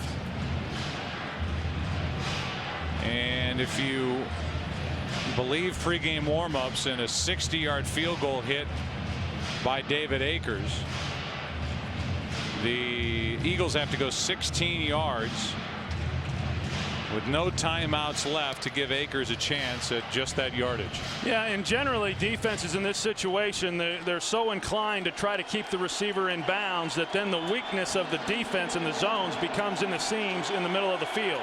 And the Eagles can exploit that and still get up and clock it and maybe have time for one more quick pass. This is Westbrook, and Westbrook hops out of bounds with a 9.5-yard gain. 13 seconds left, and now the Eagles are getting closer to that range. Here is David Akers during the pregame warmups, had plenty of leg and a little smile after hitting from 60 yards. Well, and that's not unusual. Last week we had their game with the Dallas Cowboys, and in pregame warmups he was doing the same thing. His career long is 57. It has to be a quick play. McNabb overthrows Westbrook. The ball right now is at the 46. A 60-yarder means the ball would get to the 42, so they are 4 yards away from that with 8 seconds to go in the half. It's 3rd down and 1 and no timeouts remaining. Well, I think they can get themselves in a position because, you know, it's not too difficult in this situation to overload a zone and then be able to get the ball on a 5-10 yard, 7-yard completion and get out of bounds. But they're going to have to get out of bounds if they complete this pass. McNabb, Westbrook trying to get there, and he will not. What a play by Greenway. And that means that the half will end 16-14 Philadelphia. Chad Greenway just got enough of Brian Westbrook, and there will be no long field goal try at the end of the half. The Visa halftime is coming up. Good game here at the Metrodome. 2-point Philadelphia lead. It's Wild Card Weekend on Fox.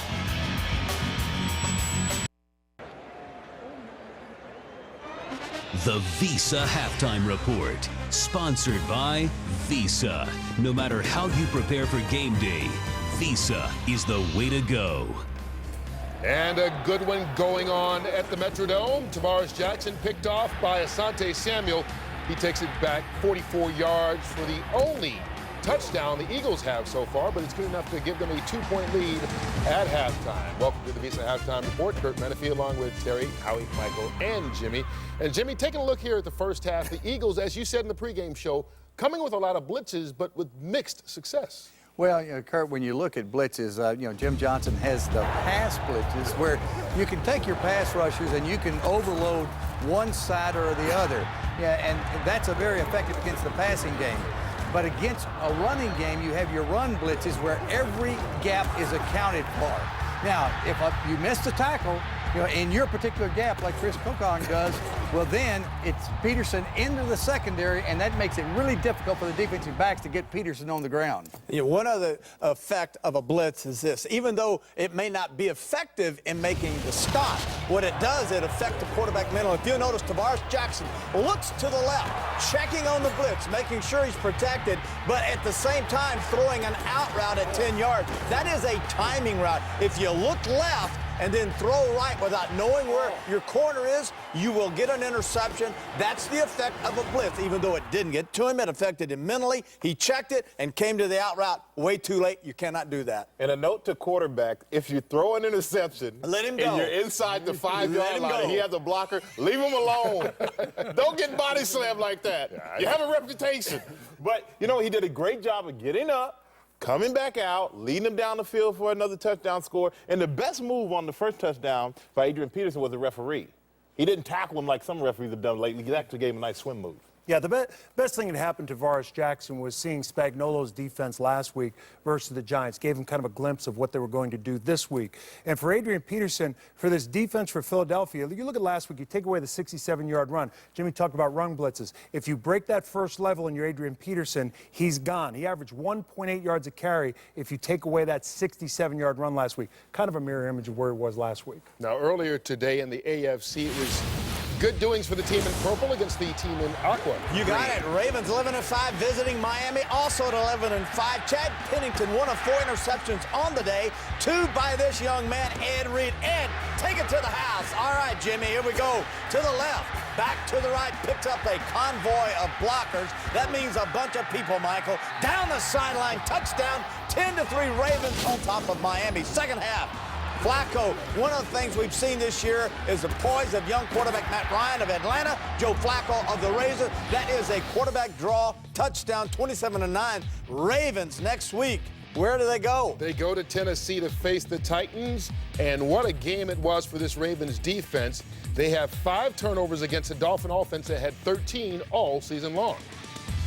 Well, yeah, I certainly didn't expect for it to end this way. My whole vision was to move on to next week. It's been a special year, and that's why it hurts so much, because you wanted to keep it going. You wanted to keep it going and see how far you could take it and be a really special story. I mean, it was a complete victory. All 3 phases. Our special teams, I thought, dominated the game. Offensively, we were able to run the ball. We almost got a couple big shots. And defensively, we came up with plays when we had to. Is this a championship defense? Can you go to the next step and the following step, Terrell? I guess the only time will tell. We got to see. We got probably the biggest game of our life, the biggest game of my career next week. Our guys did a great job, really disciplined, staying to what we believe in, what we've been coached to do, and they made plays, and it's always fun to watch Ed Reed return them. Ed, can this defense carry you to another championship? I mean, this team can carry us to a championship, but it's one game at a time. In Tennessee, we're on our way. Okay. Thank you very much, Ed. All right, Kurt, back to you. All right, thanks a lot there, Baldy. And Baltimore plays at Tennessee on Saturday. The Sunday AFC matchup, San Diego at Pittsburgh. We're still trying to figure out the NFC matchups next weekend. It will be determined by the second half of this game. So what do you expect from this one, Michael? Well, I think Minnesota's going to do what they've done. They're going to stick to their strength. They're going to run the ball. At this point, the game is close. If their defense has done a great job. Philadelphia hasn't had any success. 3 field goals, that's about it, except for the touchdown on the turnover. Just keep the game close. Don't throw another pick. Don't let their defense score. And I think that Minnesota feels like if they can do that, they should win this game. Philly finished drives during the season, 63 trips in the red zone, took away just a little over 4 points on an average out of those 63 points. That's number 22 in the league. Finished drives. Their inability to pound the football, their lack of a big receiver in the red zone hurts them. Well, the Minnesota Vikings found a good way to finish a drive. Just hand it off to Adrian Peterson. He's got 2 touchdowns in this game so far, the prettiest.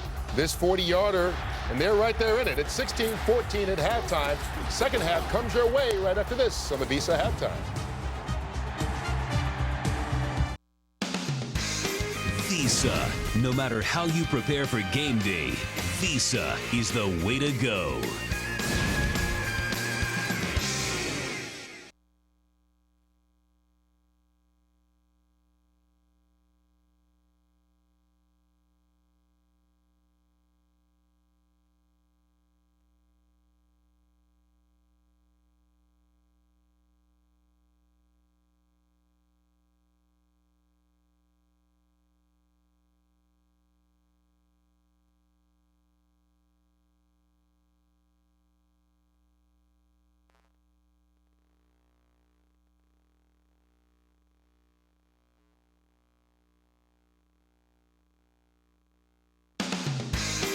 Visa. No matter how you prepare for game day, Visa is the way to go.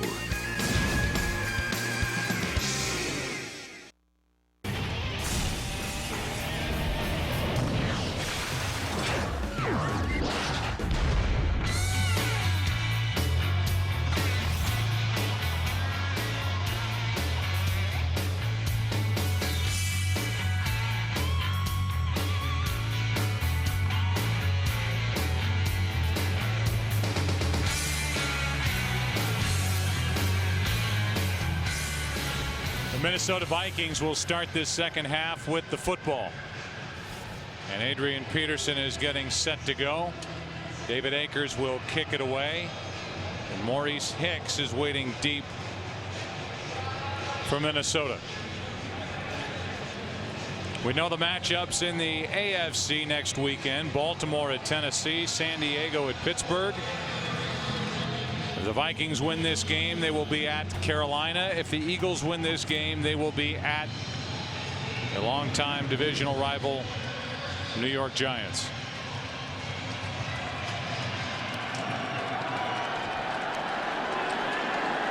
Hicks from the 1. Oh, what a good play downfield.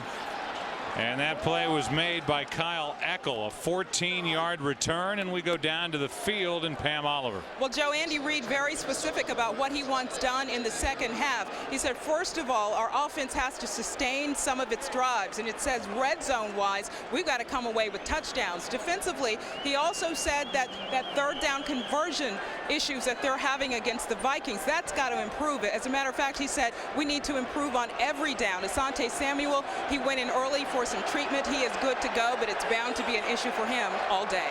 Back to you. All right, Pam, thank you. It's first down from the 15 and play action from Jackson. He dumps it off to Kleinsaucer.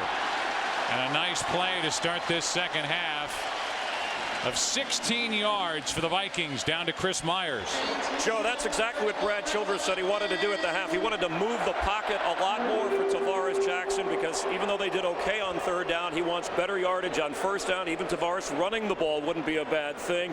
Thumbs down on Darren Sharper. He is questionable, their veteran leader in the secondary with an ankle injury. All right, Chris. First play from scrimmage, 16 yards from Tavares Jackson to Jim Kleinsaucer. And the handoff is to Adrian Peterson. Tries the left side. Bunkley got in there first. No gain. Mike Patterson eventually on the tackle. You know, I think if you look at Philadelphia defensively there in that first half, and the job that they did is in terms of stopping the run. You know, you could argue that, well, they did pretty well with the exception of a couple runs, but that, as we talked about a little bit earlier, Joe, that really in essence is what this Minnesota team is about. I mean, yeah, you can corral them, you can hold them to 2 or 3 yards, but then you get the 40-yard run like we saw from Adrian Peterson and the good run there by Chester Taylor. Here's a toss to Peterson over the right side, a gain of 2. Stuart Bradley, a very good young middle linebacker in his second year out of Nebraska, laid the big hit on Adrian Peterson. He's really had a good year for this team, and you know, last year he got his opportunity. He made the most of it. They knew coming into camp that they were going to move Omar Gaither then to the weak side and make him the starter. And Jim Johnson couldn't be happier with the job that he has done. Thinks he's going to be a real superstar in this league, and as well as he has played this year, he's going to get a lot better in the years to come. 3rd down and 8. Pressure on Jackson. Klein-Saucer underneath. Another big play to Klein-Saucer into Philadelphia territory. 17 yards brought down by Akeem Jordan.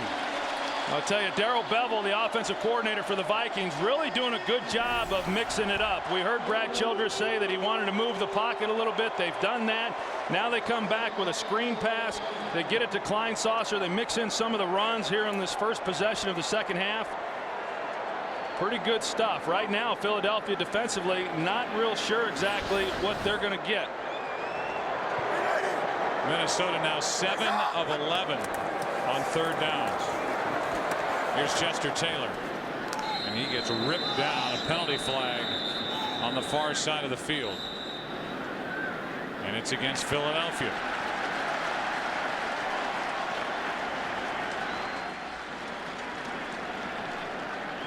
They get Trent Cole. Microphone's not working, but Trent Cole was guilty, and that's the 4th Eagle penalty of this game. Minnesota has yet to draw a yellow flag. 1st and 5.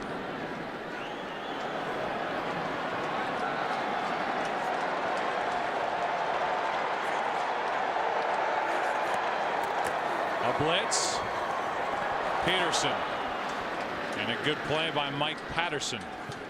No gain. Yeah, those long runs that we saw from Minnesota, you know, a lot of the run blitzes as we saw there, and you know, then it's a matter of gap control, and that's what happened. They just get out of their gaps, and as we know, I mean, it doesn't take much for Adrian Peterson. You get one defender making a wrong move, and he can take it to the house.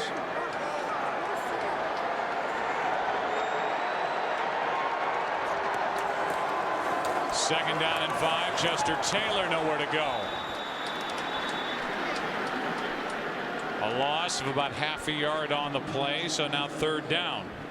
Well, it's a good job right now for Philadelphia, considering that it was 1st and 5 just a moment ago, and now it's 3rd and 5. And you know, as we've talked about so many times, you know, these games come down to who can convert on 3rd down. Minnesota did a great job of that in the first half, and now Philadelphia has a chance to play on 3rd down, as we've seen over the previous weeks.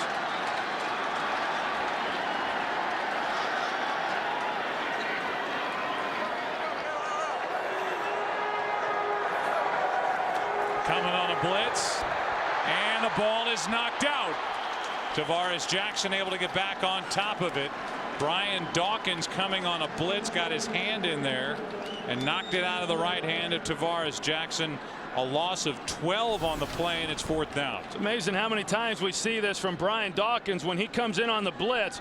I mean, he really is trying to go for the arm with the ball, and he has a chance to knock it out, and a good job by Tavares Jackson being able to get back on it. So the punt from Kluwe. Deshaun Jackson from inside the 10. Well covered by the Minnesota Vikings. Then he sapped the first guy there, and now they're going to throw a late flag. Just a 4-yard return by Deshaun Jackson after a 47-yard punt. Holding receiving team. Number 37. This penalty will be assessed half the distance to the goal. First down. That's Sean Considine, who is guilty of a hold. Good play on third down by Brian Dawkins. Nothing new. He does it week after week. Knocked it out of the hand of Tavares Jackson and forced the punt. Today's game on Fox is sponsored by Southwest Airlines. Low fares, no hidden fees. By KFC, it's a flavor blitz. KFC's honey barbecue wings have 3 layers of flavor. And by the all-new 09 F-150. It's not just a new truck, it's a new F-150. Andy Reid's offense, their worst starting field position of the day. Just inside their own 5 after the hold called against Considine. McNabb throws short of Matt Schobel. And here is the penalty that backed up the Eagles. Yeah, they call Sean Considine on a hold against Vinny Churchill, and I don't see anything there. It looked like Churchill just kind of lost his balance and went down. But that was a big penalty, and that's why they're backed up right now inside the 5-yard line. 2nd and 10. You got to be real careful if you're Donovan on that last play. They bring pressure, and you obviously can't afford a sack back in the end zone. If you're going to throw, you got to get it out. Hand off to Westbrook, and there's nothing there. A loss of 1. Robinson made the play. We talked about it a little bit earlier. Robinson coming in and making the start for Ray Edwards, and a guy who was projected as the starter coming into the season prior to the trade for Jared Allen. But a nice guy to have when you've got Jared Allen, who's been banged up for a good part of the season, and then with Ray Edwards coming down, that he's able to step in, and he's played well today.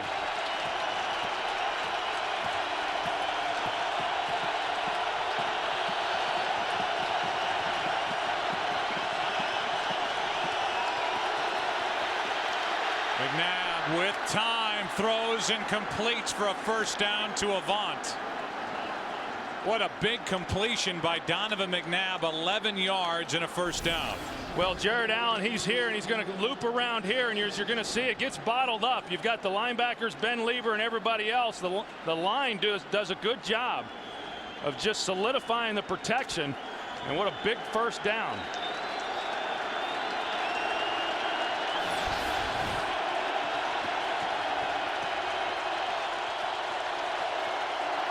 McNabb stumbled, getting it back into the arms of Westbrook.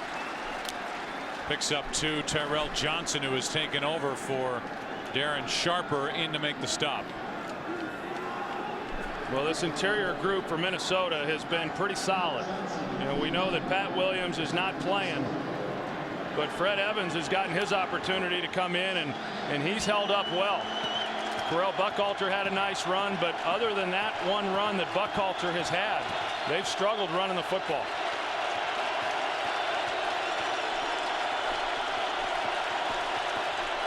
Second and 8. McNabb throws. Pass is caught by Selleck. Brought down by Winfield out across the 30. A gain of 12 and another first down. Donovan McNabb against Minnesota in his career, including the playoffs, is 4-0. 8 touchdowns compared to no interceptions, and he has made 2 big throws on this first possession of the second half. You know, the Vikings have brought Napoleon Harris quite a bit on the blitz, and more times than not when he has come, he's been able to get pressure on McNabb.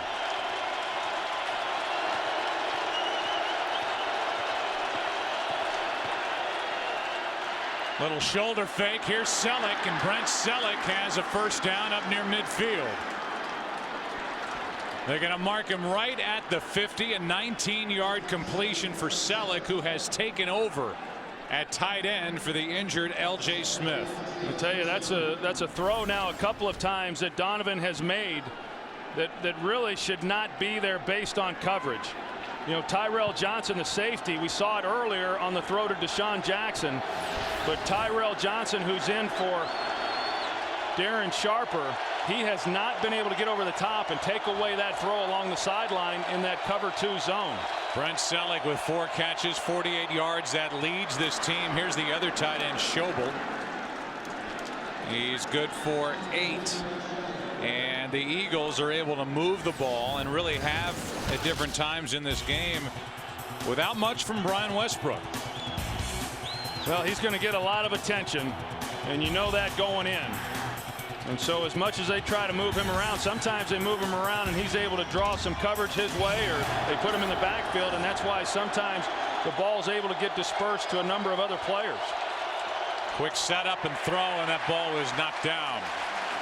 Kevin Curtis, the intended receiver, and so now McNabb, who has completed passes to 8 different receivers in this game. He's faced with 3rd and 3. And that really is when the Eagles are at their best. I mean, so much is talked about them not having a go-to #1 guy, but when Donovan is able to spread the ball out, because he has a lot of confidence in all of these guys, and they all do things, each one has certain skills that they do best. That's when this Eagles offense is able to roll. 3rd down and 3.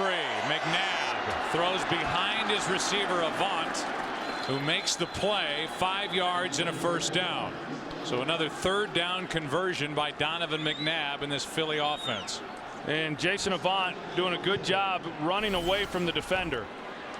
And Donovan able to hang in there. You can see that he's throwing it a little bit off balance. A ball that's behind Avant, he's able to catch that and run and pick up some pretty good yardage, but a real nice catch by Avant on a ball that was thrown behind him.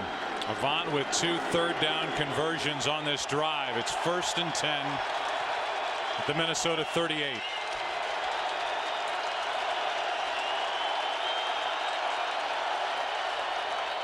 They do reverse it to Deshaun Jackson.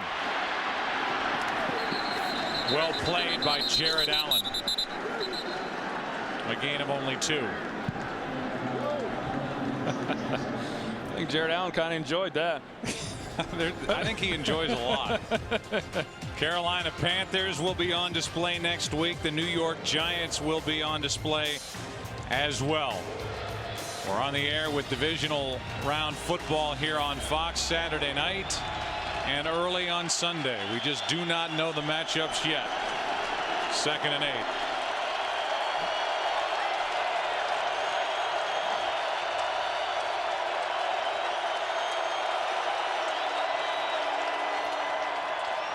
Handoff is to Westbrook. There is nowhere to go. Cedric Griffin made the play.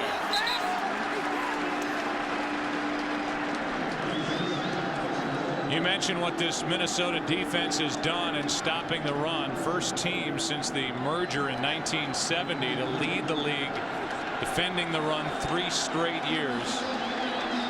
They average allowing just under 77 yards per game, and Leslie Frazier has done a terrific job directing this defense. 3rd and 7.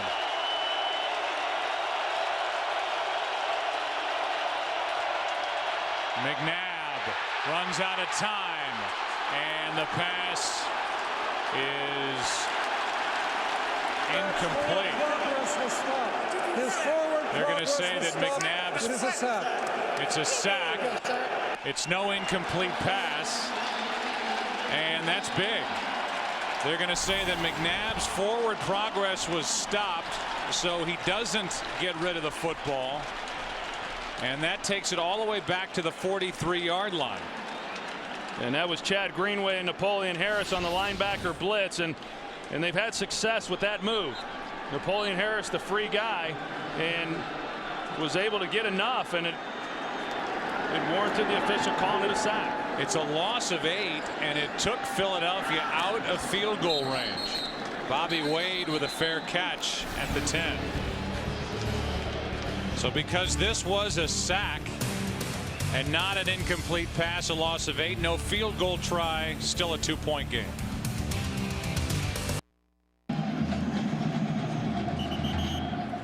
Well, the Eagles didn't score on that last possession. They did a nice job of switching the field position, winning that little battle. They started at their own 5. And after the punt, Minnesota will start with it at their own 10.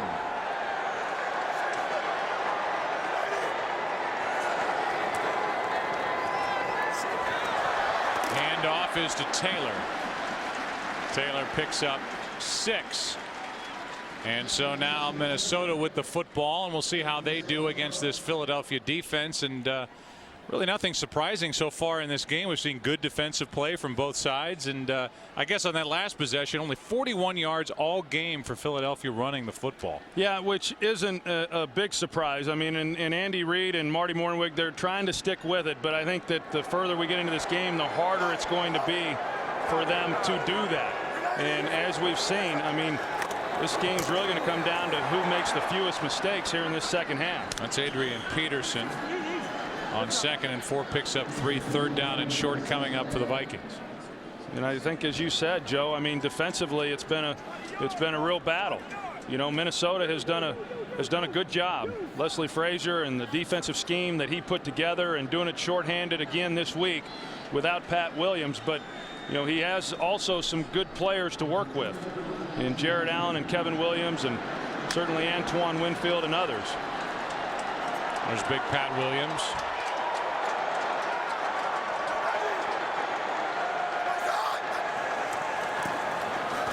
Handoff is to Peterson, and Adrian Peterson is brought down by Gokong. Looked to be short of 1st down yardage. He is. You see him right here, and he does a good job of scraping, and he's able to just get a play. You see Peterson, he's trying to get underneath it. And just a good job there by Philadelphia to stretch it out, and Peterson trying to be patient and come underneath that and find a crease, but good gap control. That's what we talked about. It's what Jim Johnson has talked about all week. And for them to be able to stop them on 3rd and short, a good play. Kluwe with another punt. Deshaun Jackson has room to run. Deshaun Jackson hops out of bounds at the 40. And there was only one player over on this side of the field for Minnesota. A 30-yard return. So 1 for 30, 1 for 62 returning punts for the rookie Deshaun Jackson.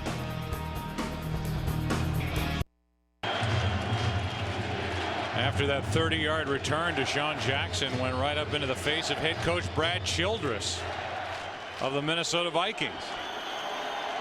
Brad's had a few players challenge him this year. A little look back from Childress, like, get him out of here. I think these last 2 possessions could end up being very important during the second half, and maybe overall in the course of this game, Troy. When you think about the Eagles, the last time they had it, they were pinned at their own 5. They at least got it into Minnesota territory, pinned the Vikings back at their own 10, got a quick 3 and out, and now after another good punt return by Deshaun Jackson, they've got the ball 2nd down and 8 at the Minnesota 38, up by 2. Well, this is when you get field position like this for an offense, I mean, it's one where you have to come away with some points, and the Eagles having a hard time really getting this thing in the end zone. This is an area where they need to be able to do that. This one's knocked away by Jared Allen, and Minnesota recovers.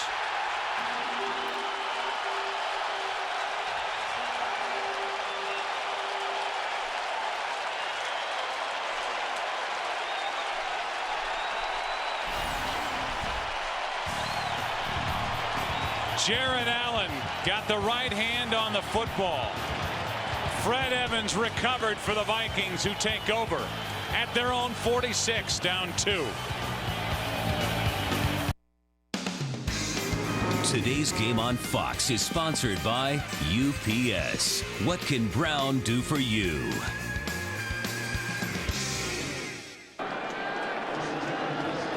What a first year it's been in a Vikings uniform for Jared Allen.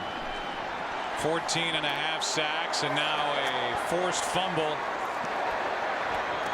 as this pass is out of the reach of Bobby Wade.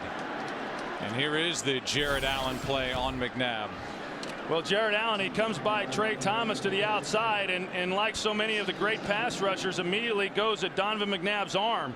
And then you see Andy Reid talking to Donovan about what exactly happened. I know in talking with the coaches prior to this game, you know, Trey Thomas was going to get some help on some of the shorter throws, but on the deeper drops, you know, or on the shorter throws, they were not going to give him help, but on the deeper drops, they wanted to. That time, they didn't give him any help, and they paid for it. Shanko is down. We'll take a break.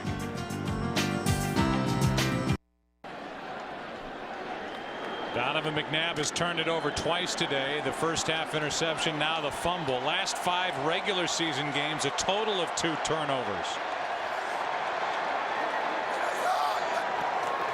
Second down and 10, and the handoff is to Peterson. Peterson fights his way to the 49 of Philadelphia, picks up 5. Akeem Jordan and Brian Dawkins in on the stop. It's third down coming up for Minnesota. Well, Adrian Peterson, he had trying to keep him front side. He cuts back, and Dawkins and the rest of them are there to make the play, but not until after he's picked up 5 yards. You know, talking with Jim Johnson there at the half and knowing how critical these third downs are. Another big one here. And that'll do it for the first 3 quarters in this wild card matchup between Minnesota and Philadelphia. Eagles lead by 2. Vikings with the ball 3rd and 5 when we start the 4th. Back after this.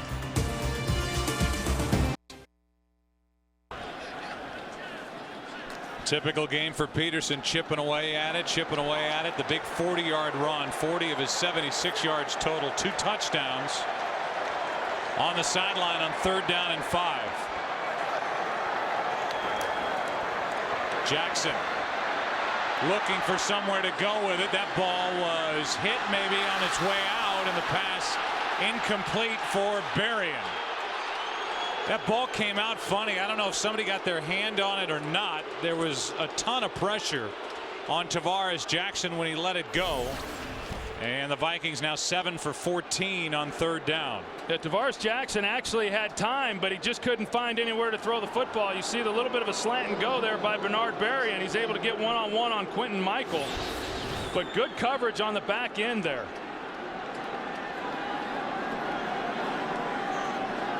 Deshaun Jackson has been a factor returning punts. He'll let this one go, and it takes a bounce and is kept alive. The 2 officials are looking at one another and trying to determine if that ball was tapped. While McCauley had his foot on the line. I don't think his foot was on the line. Marcus McCauley. But they have yet to really determine where the ball is going to be placed. Number 21 went into the end zone, did not reestablish with 2 feet, then touched the ball. Therefore, ruling is a touchback. So that's First McCauley. down at the 20-yard line. That's McCauley. And Philadelphia will take over at their own 20. So there's McCauley into the end zone. They say didn't establish his feet back in play. Philly has it at their 20. Today's game on Fox is sponsored by Visa. No matter how you prepare for game day, Visa is the way to go. By Subway, home of the famous always made fresh $5 footlong. By the 2009 Cadillac CTS. And by Budweiser Select, full flavor 99 calories, the exception to the rule. During the break, Brad Childress threw the challenge flag. The call was that Marcus McCauley did not establish both feet back in the field of play before he tapped the football. I think that's a pretty definitive replay that once he was in the end zone, then he got back out of the end zone.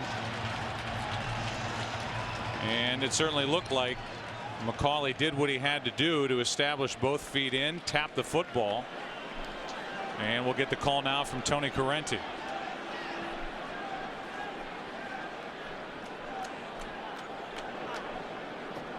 After reviewing the play, the Minnesota player who went into the end zone did reestablish back in the field of play with 2 feet. He batted the ball forward. The ball will be placed where it was first touched at the 4-yard line.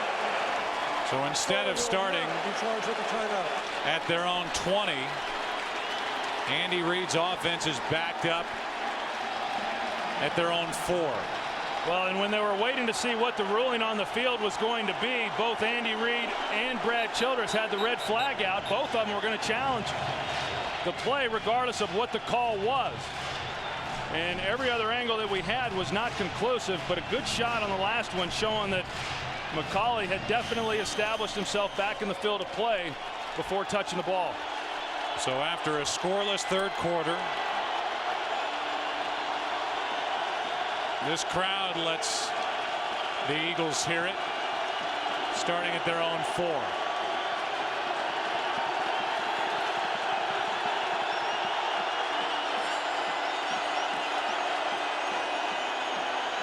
Handoff is to Westbrook, running right. Picked up 1 to the 5. Good play made by Benny Sapp. I tell you what, you talk about Loud being down there in that end of the field, backed up into the end zone, not able to use hard count. You just really got to get up and get the ball snapped, because these offensive linemen are not going to be able to stay in their stance for long without getting jumpy. Brian Westbrook with 14 touches in this game and 27 yards.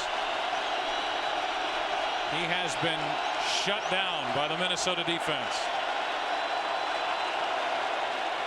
A blitz, 2nd and 9, pass caught by Avant, who comes up with another conversion. He gets a first down. He had a couple of third down conversions the last time the Eagles had it. That was good for 11. Well, you talk about a big conversion here and giving yourself a little bit of room in the event that you have to punt. Avant just settles down right there in the hole.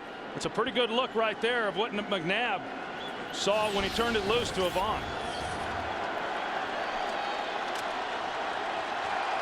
5 catches today, just 32 all year for Jason Avant.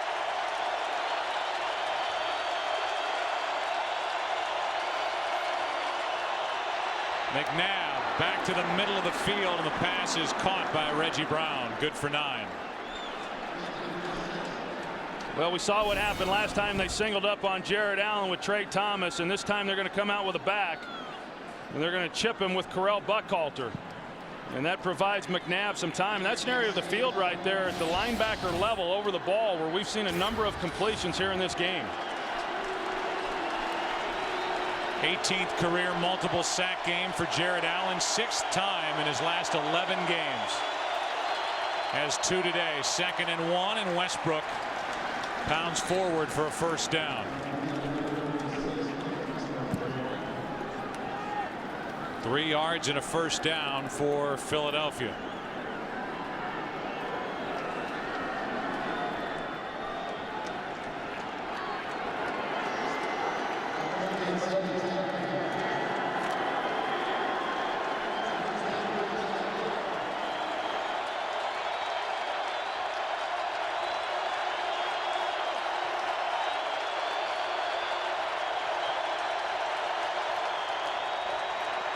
On first down, McNabb throws to a wide open Kevin Curtis. And the receiver, who missed 7 games during this season, first 6 with a sports hernia, then missed a game later in the year with a calf injury, had just 33 catches this season. Makes this grab, has another Philadelphia first down, and this has been an impressive start to a drive that began at the Eagle 4-yard line. Not easy to do, but right now you can tell that, Donovan, he's seeing the field pretty clearly, and these corners on the outside are giving the receivers some real respect with the depths they're playing off of him. Westbrook gets back to the line of scrimmage. First guy there was Jimmy Kennedy, former first-round pick of the St. Louis Rams, who fizzled in St. Louis and now is getting a chance to play because of the injuries up front to Pat Williams and Ray Edwards. Well, I'll tell you, I'm a little impressed with Andy Reid and Marty Mornhinweg and what they have done. They have not run the ball very well in this ball game, but yet, unlike other times when Andy would be very quick to get away from it, he's at least continued to try to mix in enough running so that they don't put this offensive line in a real bind throwing it every down. Looked like a false start against Philadelphia.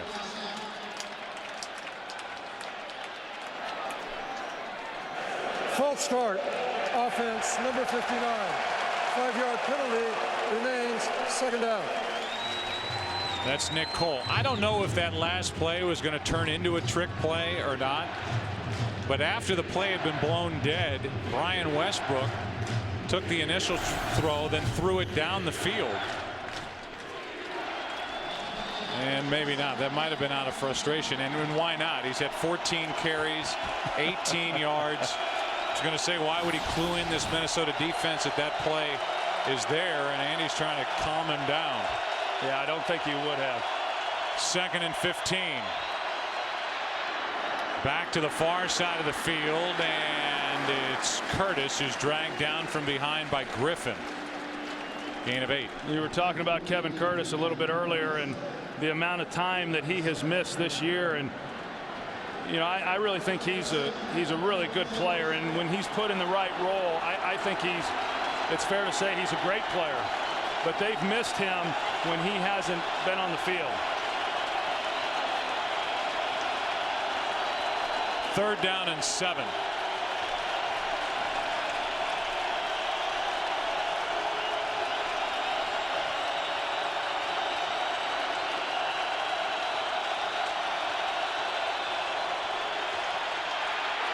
McNabb has his arm hit, and the pass is incomplete. Hank Baskett had a real chance at a catch. Brian Robinson hit the arm of McNabb when he let it go, and it's 4th down. Well, just the pressure. They want to give the chip to Robinson, but he puts a spin move and comes underneath Runyon. And it looked like they were going to go to Avant on the outside, and he had him open. But as you said, Baskett, he just missed time to jump. You know, the ball comes up, and he had a legitimate chance of being able to make that play. He had enough yardage for a 1st down, but couldn't pull it in, and now Savaraka punts it with Berrien waiting deep, and it's out of bounds. See where they mark it. They will mark it at the 19. Donovan McNabb took the hit from Robinson. The pass incomplete. Vikings have it back. Still down 2.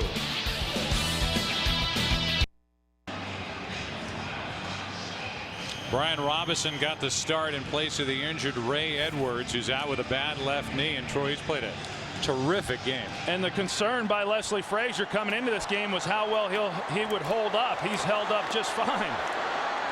Here is Peterson over the left side, picks up 5, down to Chris Myers. Joe, the defensive line of the Vikings gaining more and more confidence despite being down a couple of starters. Jared Allen in the first quarter had pressure, and defensive line coach Carl Dunbar said not only pressure on Donovan McNabb, but we see him holding the ball rather loosely, and if you get to him, you can knock the ball loose. And so far, not a lot of rest for this defensive line, but they're keeping the heat and the pressure on Donovan McNabb. Yeah, you can see Donovan, when he goes to drop, he always has been inclined to really stretch the ball out behind him before turning it loose, and boy, they've gotten some strips on him because of it. Play action from Jackson, and the pass is complete to Sidney Rice. 14-yard completion to Sidney Rice. You can see the cushion that Asante Samuel is giving Sidney Rice. Earlier in the game, we saw him jumping the routes on Sidney Rice, and as I was saying at that time, Sidney Rice, who is coming off a knee injury and is still really not 100% and not a real speed guy, I'm surprised that Asante has now elected to play him a little softer. Handoff is to Peterson. Chris Gokong is there, gain of only 1. You know, pretty interesting when you look at these two offenses and who's had the problems protecting the quarterback. Coming into this game, the Eagles had done a terrific job, and Donovan McNabb had done a great job of getting the ball out and not absorbing a lot of sacks. But not only has he been sacked 3 times, he's been knocked down a bunch as well here in this game. And Tavares Jackson, on the other hand, he's been able to get it out for the most part.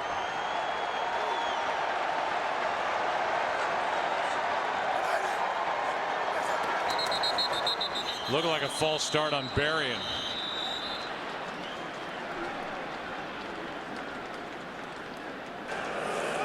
False start, offense number 87. 5-yard penalty, remains 2nd down. A little flinch by Bernard Berrien, and that is the first Viking penalty of this game. So only 1 sack for this Eagles defense, 3 for the Minnesota defense.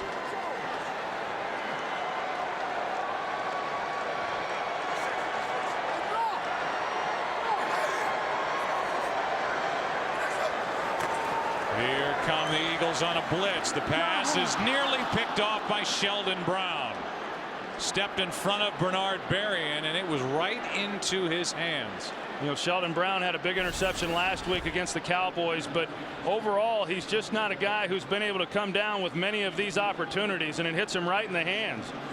And that's now about the third time, one of them going for the touchdown with Asante Samuel, but a couple of other times, including that last play, we've seen Tavares Jackson throwing the ball behind a receiver.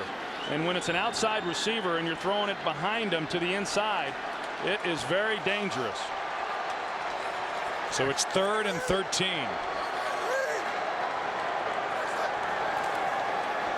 Another blitz. And Jackson throws out of the reach of Schenko. Darren Howard was coming on a blitz. He was the first one through. He wasn't alone.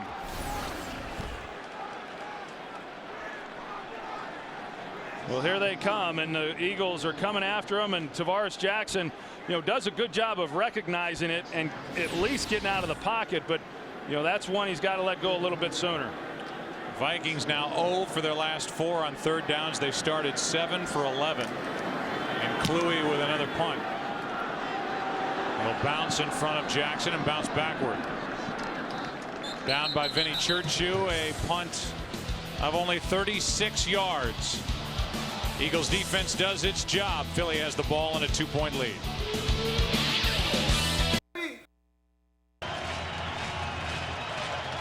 There is Taylor Hicks, who was the American Idol winner, season 5, sang our national anthem before today's game. Did a great job. And here is this Eagle offense starting at their own 29. Westbrook on a screen. Good play by the Eagles. Well blocked, and Westbrook breaks loose. Looking for the end zone. Touchdown, Philadelphia. Held down all day, and Brian Westbrook takes it all the way 71 yards for the touchdown.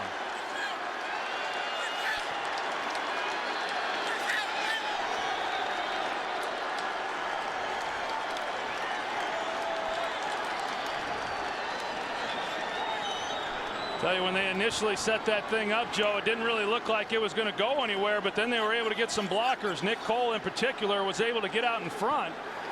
And then Westbrook, you know, you hear it time after time talking to these opposing defensive coaches, we cannot allow Westbrook in space.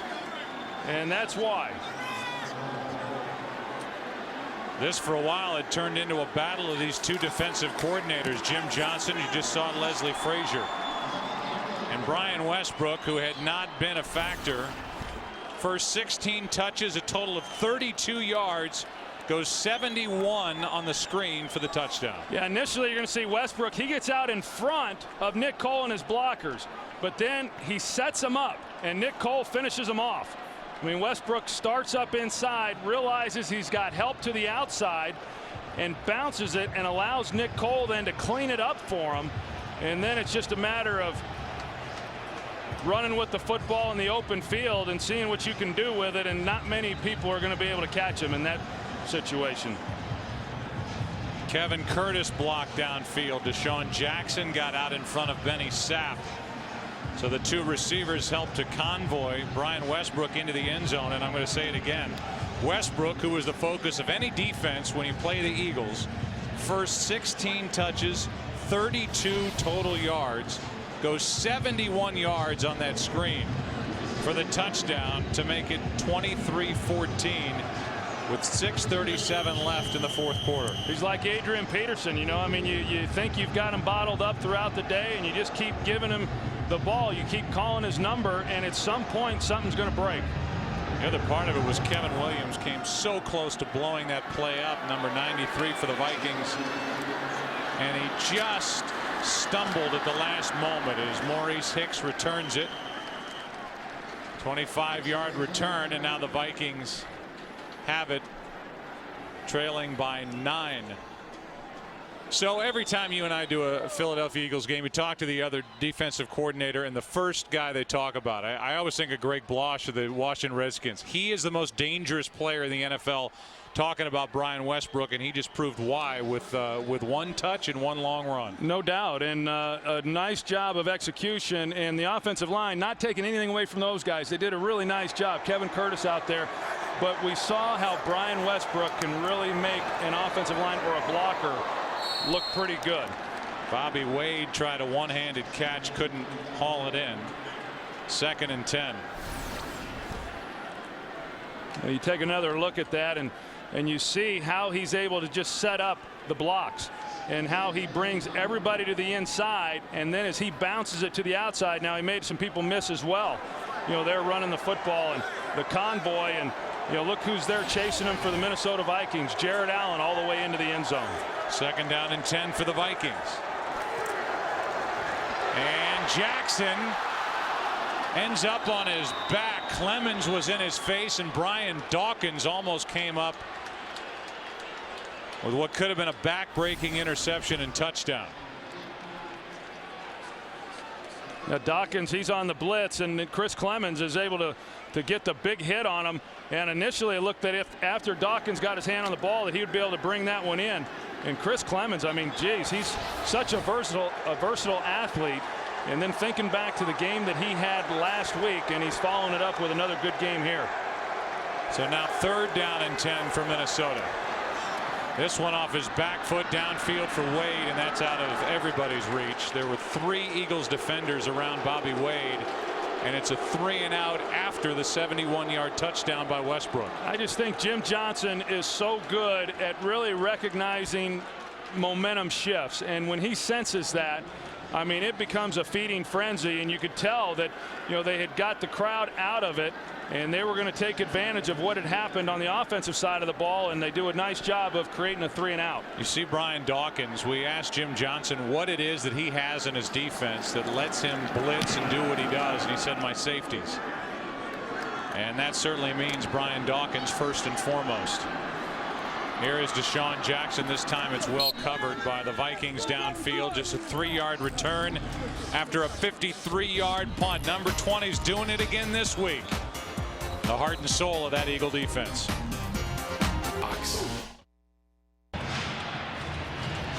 There's that matchup, Troy, you talked about coming in. Jim Johnson, defensive coordinator for the Eagles. Tavares Jackson, the young quarterback for the Vikings. And so far, Jim Johnson has won that battle. Yeah, but you wouldn't tell looking at him, would you? He looks defeated over there.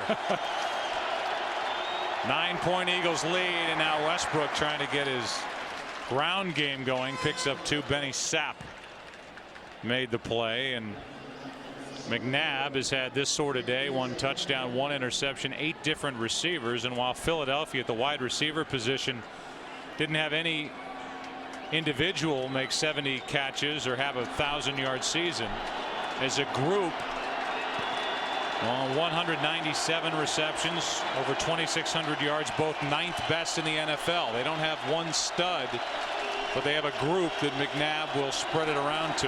Yeah, and that's the way Andy Reid prefers it. 2nd and 7.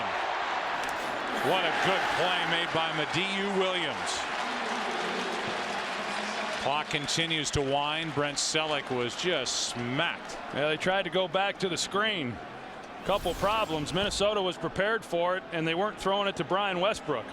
You see Madieu Williams, he just sees it all the way and is able to come up and make a hit on Selleck before he's able to even get turned around. I think right now Andy Reid knows his defense is playing great. He's got a 9-point lead. Don't take any unnecessary chances. I wouldn't be shocked to see him some safe play, maybe even run the ball, keep the clock running, and let his defense go back out there. And that's exactly what they do. Brian Westbrook is about 1.5 yards shy of a first down, but the clock continues to wind.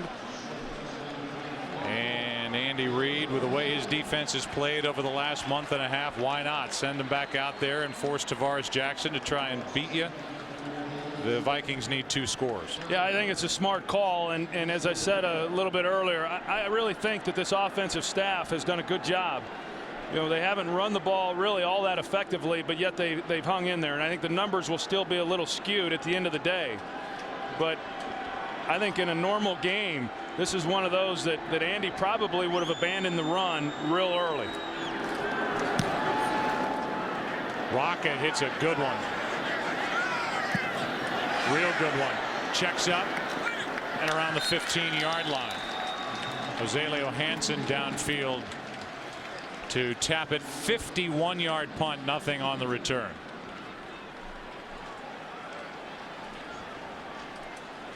Coming up next, right here on Fox, it's the AT&T postgame show. Certainly plenty to talk about. And then 24 Redemption, an encore presentation at 8 Eastern and Pacific right here on Fox.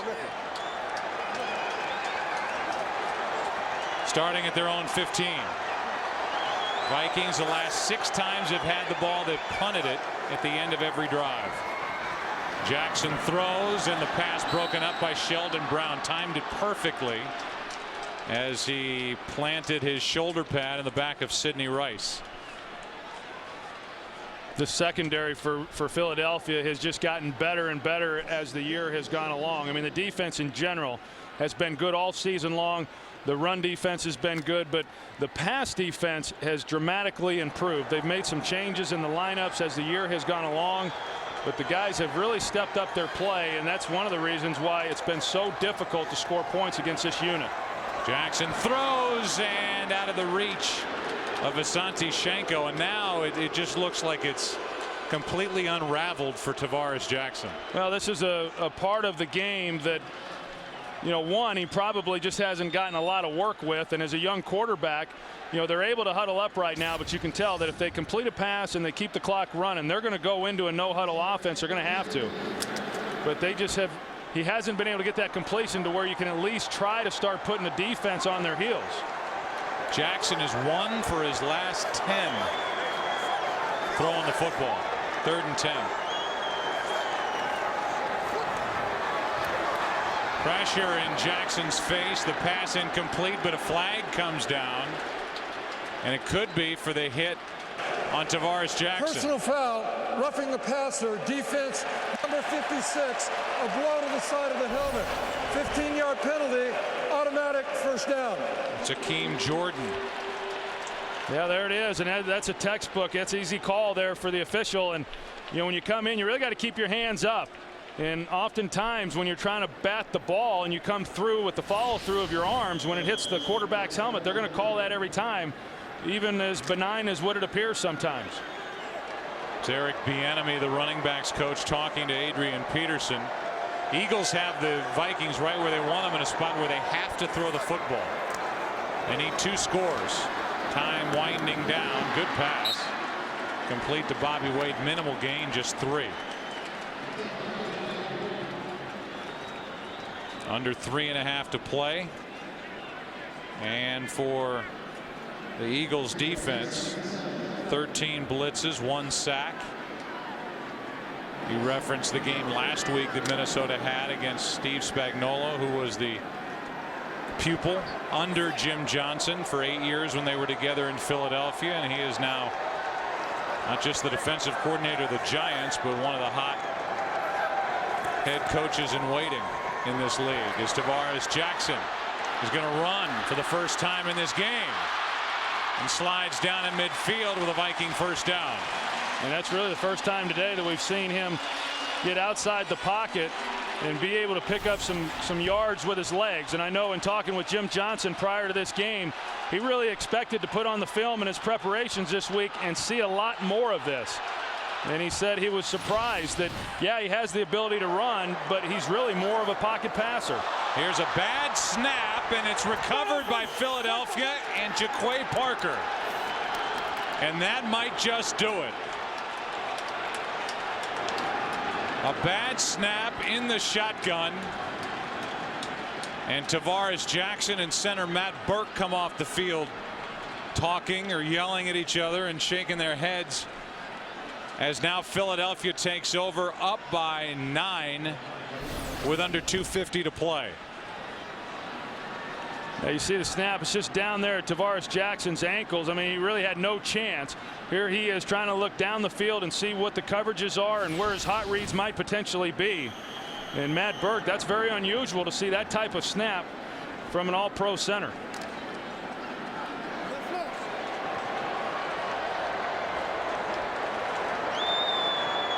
Both Buckhalter and Westbrook in the backfield.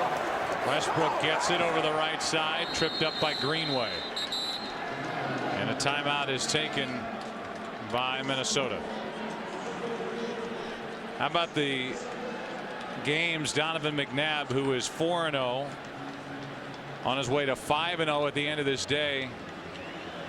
Games that he's had against the Minnesota Vikings, and his passer ratings, which have been huge. This is the first time, the moment, he'll be held under 100 in that quarterback rating, but all he cares about is stamping the Eagles ticket for a date with the New York Giants next Sunday.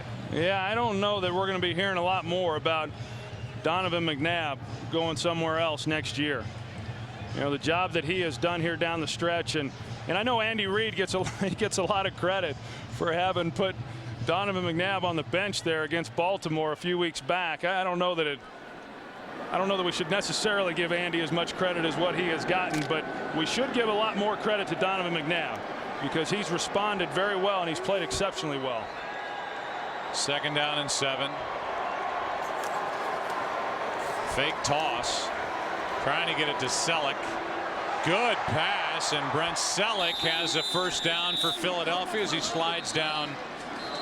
Does not get out of bounds by his design, and Minnesota has to spend another timeout. Pretty well thrown ball right here by Donovan, and laying that thing over the head there of Jared Allen and into the hands of Selleck. I'll tell you, Donovan McNabb, I think you got to be real pleased with the job that he did today, because we talked about the hits that he took, the sacks that he absorbed, but you know, he's a pro, and he knows that if he hangs in there and just keeps fighting play after play, some things are going to come open for him, and that's what happened. A couple of big plays today for Philadelphia. First, defensively, Asante Samuel, the interception returned for the touchdown, and then the 71-yarder on a screen to Brian Westbrook. And Westbrook finally able to break out on what had been a frustrating day to that point. And Jeffrey Lurie, who's the chairman and CEO of the Philadelphia Eagles, he'll be there at Giant Stadium next week. If the Eagles win this ball game, that's where they will be early window next Sunday. And then we know that Arizona will play at Carolina on Saturday night. 2.5 minutes left. That's the final timeout for Minnesota. Today's game being produced by Richie Zients, directed by Artie Kempner, technical producer Joe Stevens. Technical director is Colby Bourgeois, and the audio mixer is Fred Aldis. Associate directors are Greg Scopatoni, Derek Manning. As always, my thanks, Troy's thanks to our editorial consultant Steve Horn here in the booth. The broadcast associates are Rich Gross and Bentley Elliott. The studio show produced by Scott Ackerson, directed by Bob Levy. The highlights coordinator is Janice Kazaza. The studio technical supervisor is Jack Simmons.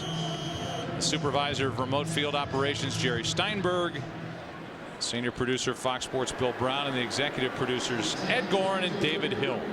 2nd down and 10 for the Eagles. Minnesota out of timeouts.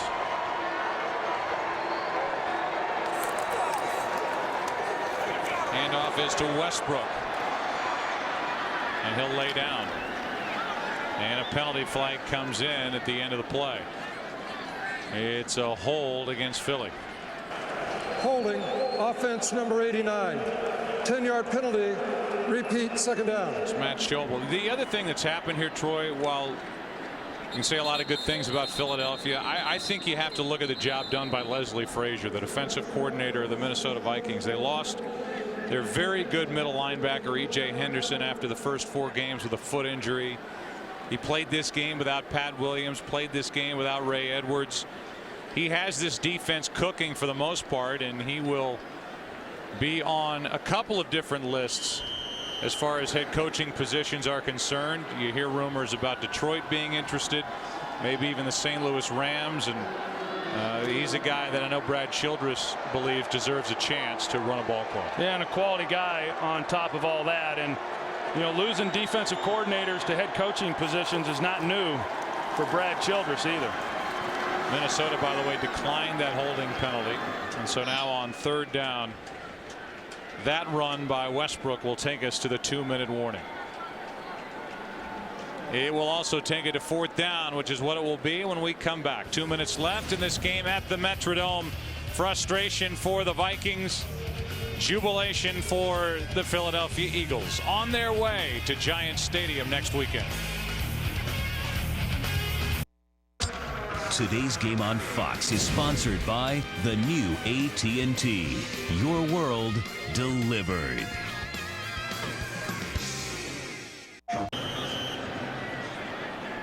Andy Reid was with Brad Childress at Northern Arizona, then brought him to Philadelphia. When he got the job there, first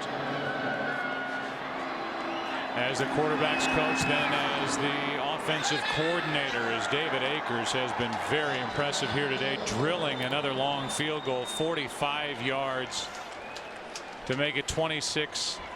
It looks like another matchup between the Eagles and the Giants.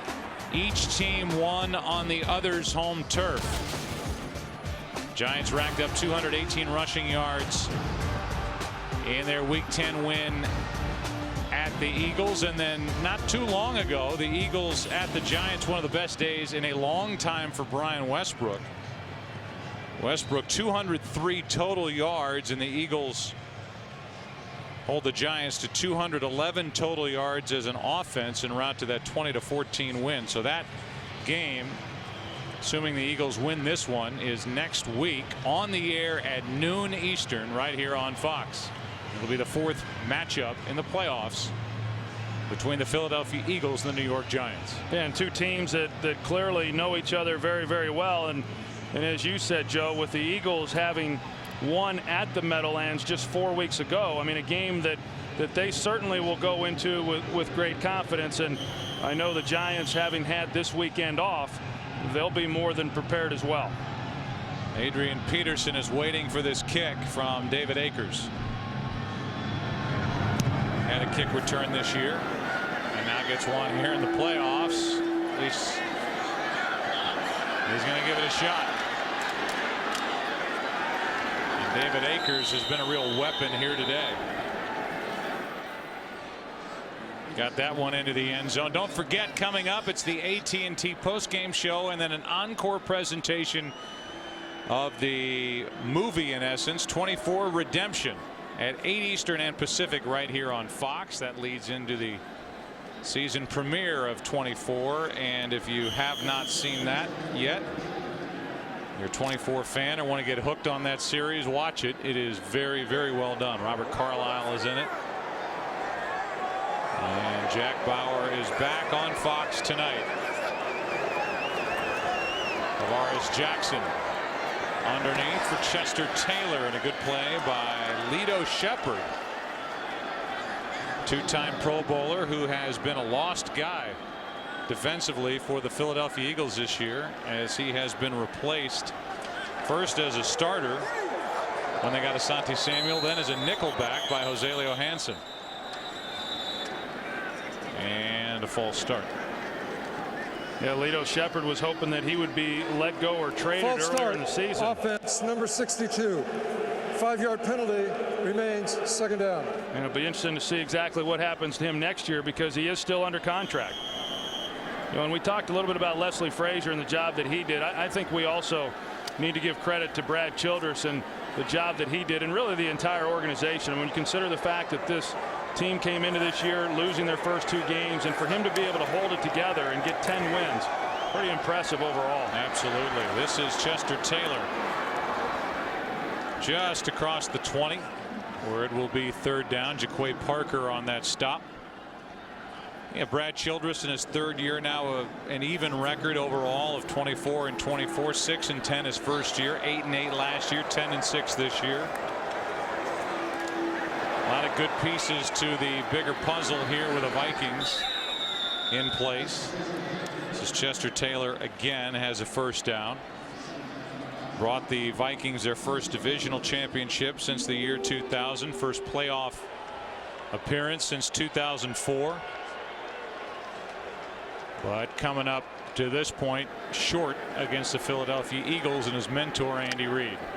Yeah, and the Philadelphia Eagles, I mean, we all know what had to take place last week in order for them to even have the chance to be here. But you know, I tell you what, this team overall has been playing some pretty good football here for about 6 weeks now. Penalty flag is down as Tavares Jackson carries it for a first down. It's a hold against the Vikings, so this one's coming back. I mean, we keep referencing that. First down. And I would imagine the diehards are watching this game right now. But in case you don't know, because of the way the season unfolded, when the Eagles woke up last Sunday morning, the odds for them to make the postseason were very, very slim. I mean, when you think they had to have Tampa Bay lose at home to Oakland, that happened, and then they needed either Chicago to lose or Minnesota. Combined with a win over Dallas, Chicago lost to Houston, Tampa Bay lost at home to Oakland, and then Philadelphia took care of the rest as Brian Dawkins steps in front of Berrien and breaks up that play. Yeah, now none of that matters anymore. You know, I mean, as improbable as it was that they would get to this game, now they're going to win the wild card game, and they're going to go back on the road next week. As we see, Dawkins thought he had an easy interception on that one, only to have the collision. But you know, they're now in the divisional game of the playoffs with a chance, just like the New York Giants and you know the other teams that have won, with a chance to make it to the conference championship game. And you get there knowing that you're one step away from going to the big one. That's a lot of fun for these teams. Here is Chester Taylor. And these defensive players for the Eagles are just teeing off with their hits. A gain of 8. Clock continues to wind, and now Andy Reid, one of 3 coaches to reach 7 divisional playoffs in 9 seasons. Marv Levy, longtime head coach of the Buffalo Bills, and George Seifert did it as well. You'd almost like to see the Eagles make it all the way to the Super Bowl, if for no other reason, just to see how good that beard's going to look here in another month. False start, offense number 62, 5-yard penalty. As this occurred inside of the last minute with the clock running, the game clock will be set now to 8 seconds. With the game clock operator, reset the game clock to 8 seconds. So it's a 10-second runoff, and that will just about do it. Yeah, they were growing playoff beards. Jim Johnson couldn't wait to get rid of his after that loss at Washington. Andy Reid has kept his. I think Andy's cheating a little bit, though. I think he might be going in there and just trimming it down just a little bit. Last play of the day. That's it. Philadelphia has won. Donovan McNabb is charged up, and the Eagles are moving on to a date with the Giants next Sunday. Let's go down to Pam Oliver and Brian Westbrook. Okay, Brian, we talked about it the other day, just maybe getting some more screens in this offense. Boy, you got that one, and you really did a great job on it. How did that unfold? Well, you know, Don got rid of the ball fast, and I would say I had 10 guys downfield blocking for me, you know, and it just happened for me. My offensive line did a great job downfield. Wide receivers did a great job downfield. My fullback did a great job downfield, and you know, those guys are overplaying a lot of things today, and we weren't able to establish a run like we needed to. But that screen came just in time. Next week against a division rival, a rested rival at that. What are some of your early thoughts about that when you've had tremendous games against them? It's going to be a tough game up there in the Meadowlands. And you know those guys are rested. They're a very good football team for us, and we have to go out there and try to execute our game plan to play our game. Appreciate it. Thank you. All right. Back to you, Joe. All right, Pam, thank you, and thank you to Brian Westbrook for sticking around. We'll see him next Sunday. The 4 pieces of that wild card puzzle are now complete. The Ravens winners, the Cardinals winners, the Chargers, and now Philadelphia. We'll come back and wrap up after this.